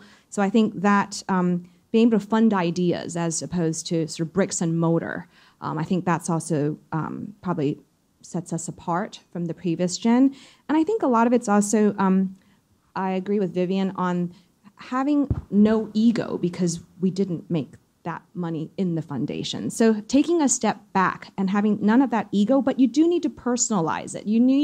It's like a lump of clay you're given, right? And you need to mold it and shape it. It might have a bit of your fingerprint on it. You need to personalize it to have a connection with it, to feel purposeful, but at the same time you have to be respectful of it as you're working with it.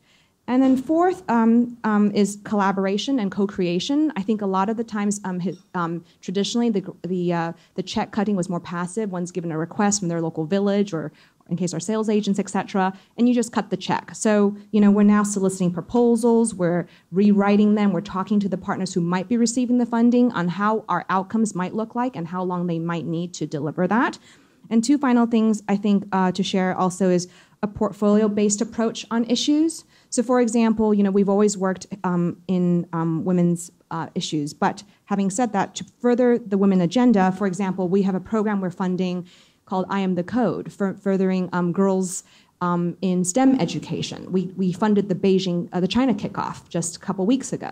And then at the same time, in the same portfolio, we funded the UN revision of the MDGs, the Millennium Development Goals, into the SDG on women, peace, and security. So it was the only independent report that the Human Rights Foundation, the Shin Kong Life Foundation funded, and that was provided to all the Security Council members, the main decision makers, and with UN Women, et cetera, on how to revise and assess the last 15 years of women grants in the UN for the next foreseeable future. And then the final one is leveraging non-cash and inherent capital. So I think everybody here also has different experiences and backgrounds, and you learn about maybe trying to give other than just the cash, in hospitality, in sports, in occupational therapy, et cetera, et cetera. So those are the areas I think that are different with our generation. Vivian, do you have anything you want to add based on, your experience, especially in the United States, working with, collaborating with so many different organizations and also sitting on some of the boards? I agree with everything Cynthia said, and she was much more eloquent than I probably will be. But, I think you touched on two really important points. One is scalability. So technology has really allowed these projects to grow and touch people in a way that I think we couldn't have imagined. One of our Long Family Foundation initiatives is, it came out of a recognized need of mental health in China. And so we've partnered with the university to develop a U.S. university to develop a certification program for counseling. And that program is run by professors in the U.S. who speak Chinese, but they can then, do this virtual classroom and give this certificate basically all online. And so that enables mental health, the field of mental health, to grow in China without actually anyone being there. I think the other thing we don't necessarily talk about much in technology, but clearly all of us understand it, is just transportation and the ability to get so many places so easily. The fact that, I could visit a nonprofit in China today and have that experience of actually getting to talk to the people who are impacted by it, I think is something really incredible. And, in the U.S., I think that experience of visiting other cultures, study abroad programs is really emphasized at the university level. I think in the U.S. also, philanthropy and giving back has become really integrated into a lot of different aspects. So I think, Diana, you're a really great example of, CSR, the work you do with diversity at JP Morgan. And so, furthermore, you think about even at a high school level, in order to apply for colleges, universities are increasingly looking at the social impact that teenagers have. And I think that's really fascinating and has led to so much innovation.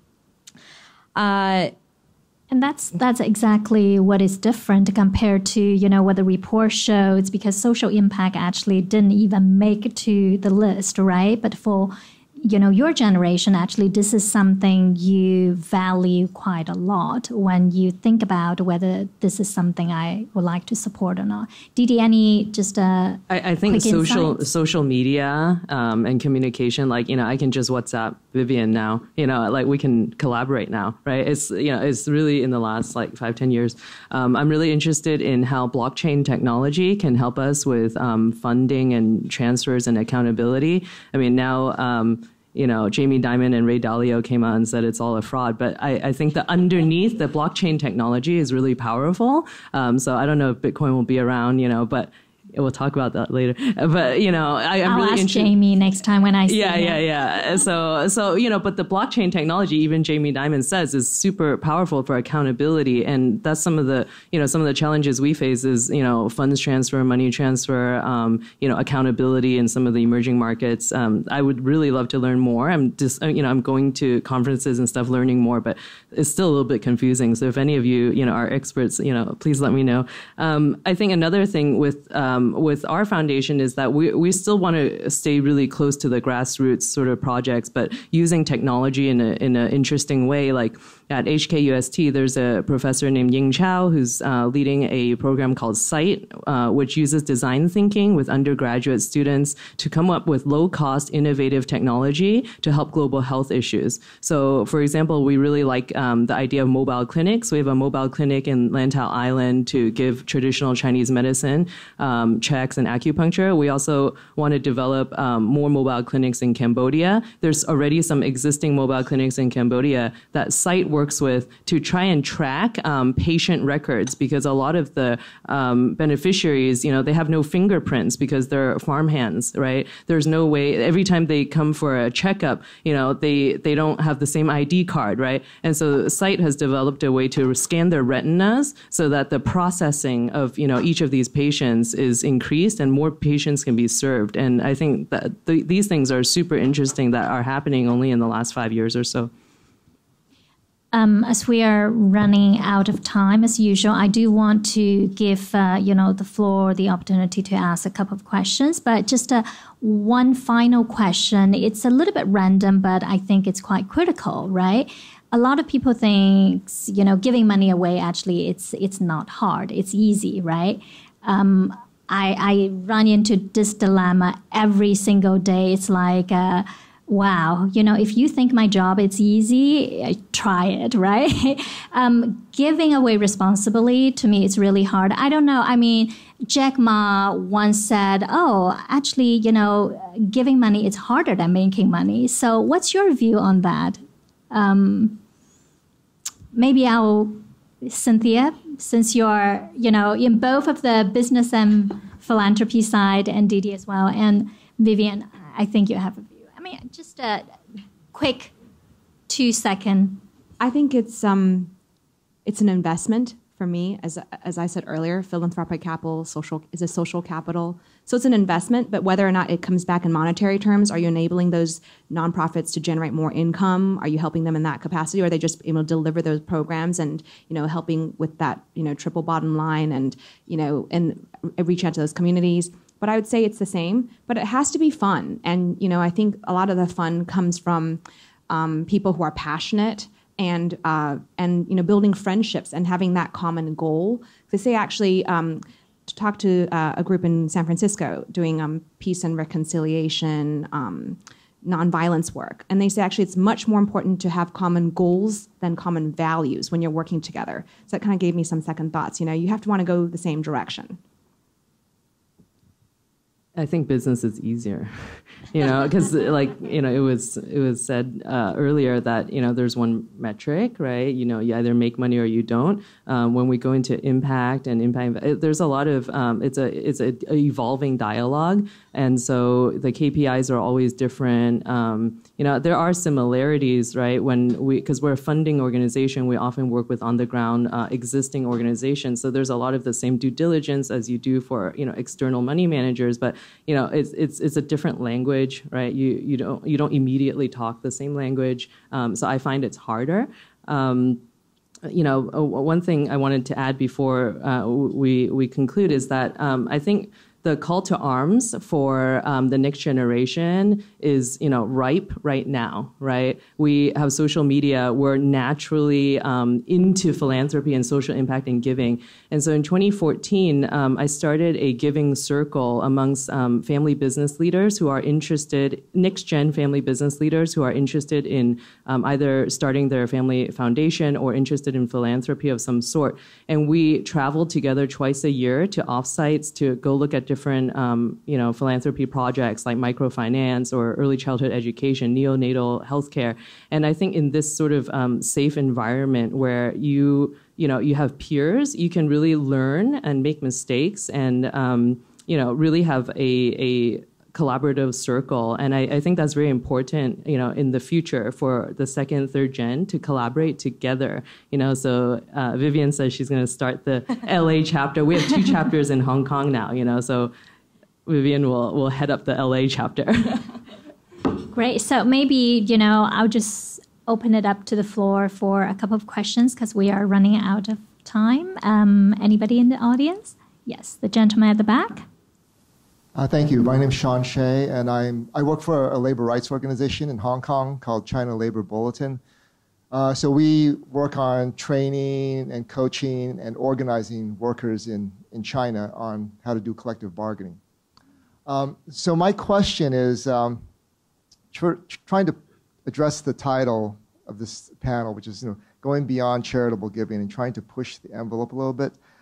My question, I guess, has to do with the issue of I guess rights-based work, and because when I hear people talk about philanthropy or charity, it usually belongs in a certain bubble or a certain sphere, and it doesn't usually concern people who are doing work that's, I guess, more rights-based in nature. So to use the analogy, right, not just to give a person a fish, but to teach them to fish. But what if that person is fishing and realizes, hey, I'm just being paid a minimum wage, and my boss is making me fish in dangerous conditions. Maybe I should negotiate with my boss about trying to improve my conditions, right? So going that one step further. And I think this is relevant to maybe not just Chinese Americans, but also certainly Chinese philanthropy, because there does seem to be kind of a wall, that you can't go around in terms of, what can you do? So what you're trying to say is, are they there to fund these kind of initiative? Well, I guess is that on your radar, or is that something, or in terms of are there small steps to get to that? If we're talking about social impact and addressing sort of doing rights-based work or supporting rights-based work, great, thank you. Is that possible? Anybody want to give it a shot?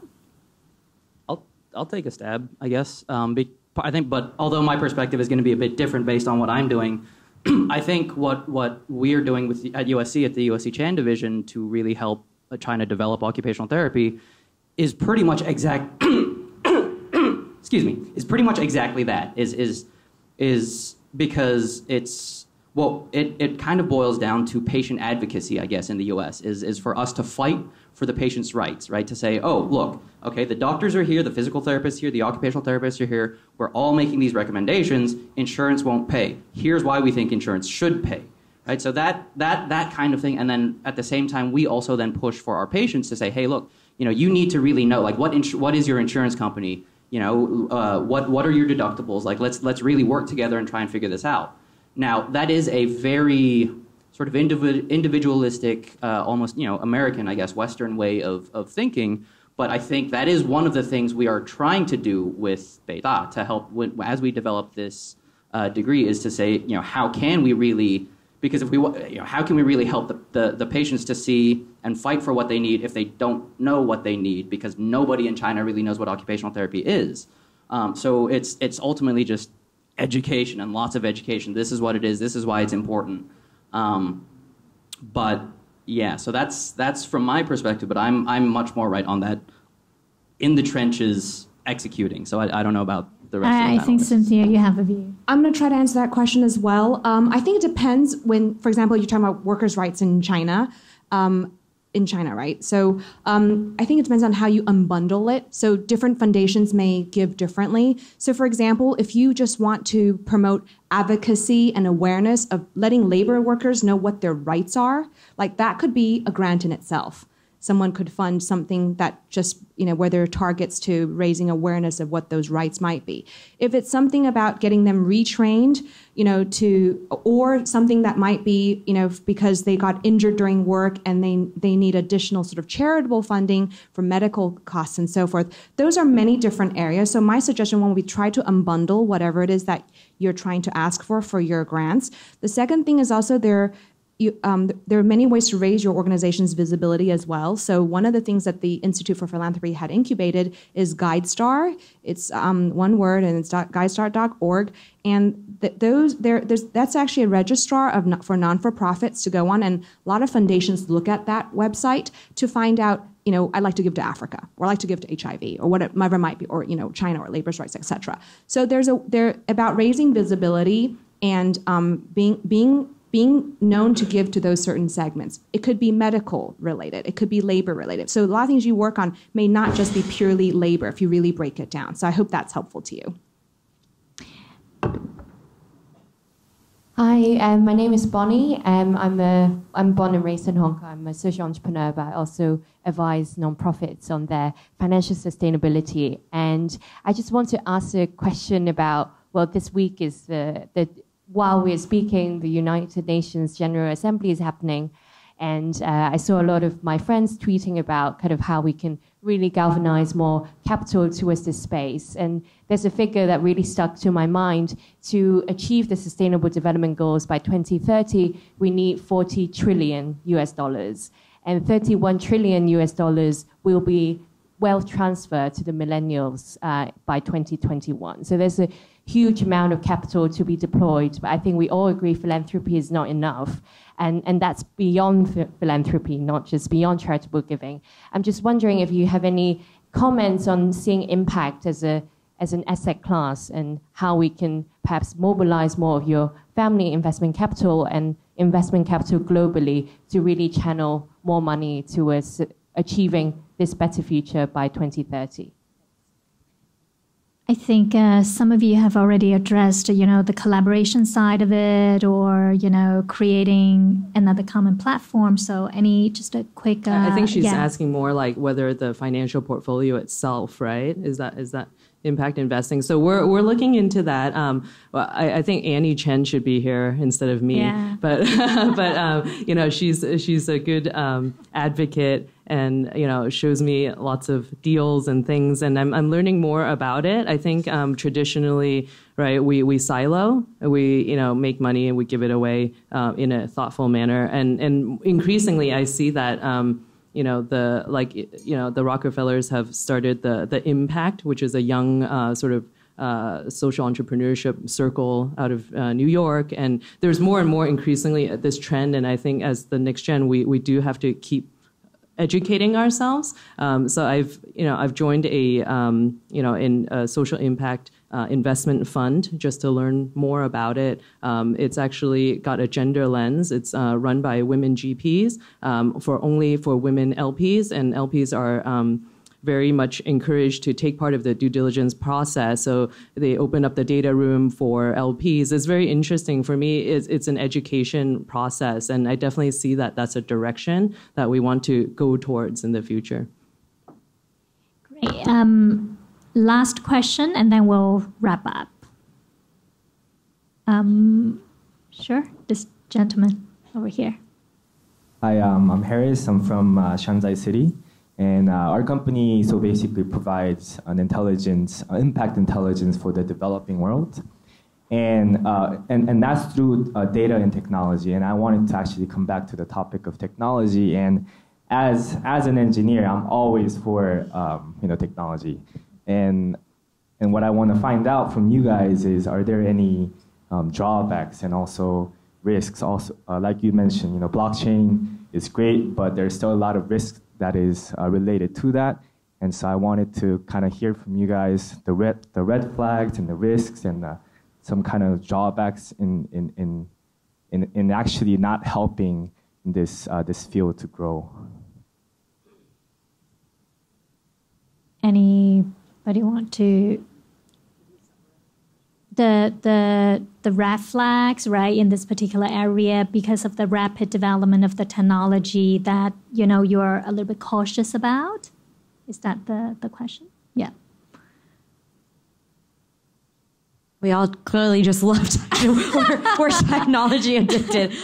No, I think being Asian and Asian American Chinese privacy is a very big issue. Yeah. So it's kind of always in the back of my mind as these things advance. What are the repercussions on privacy? Because private foundations are private and backed by families, and so that I guess that's something that's on my mind. I would just say, recently, obviously, in the previous panel, right, we talked about the Tencent's initiative, I think earlier this month, to help nonprofit organizations to raise money through the WeChat platform. And within just, I think, 3 days, they raised a lot of money.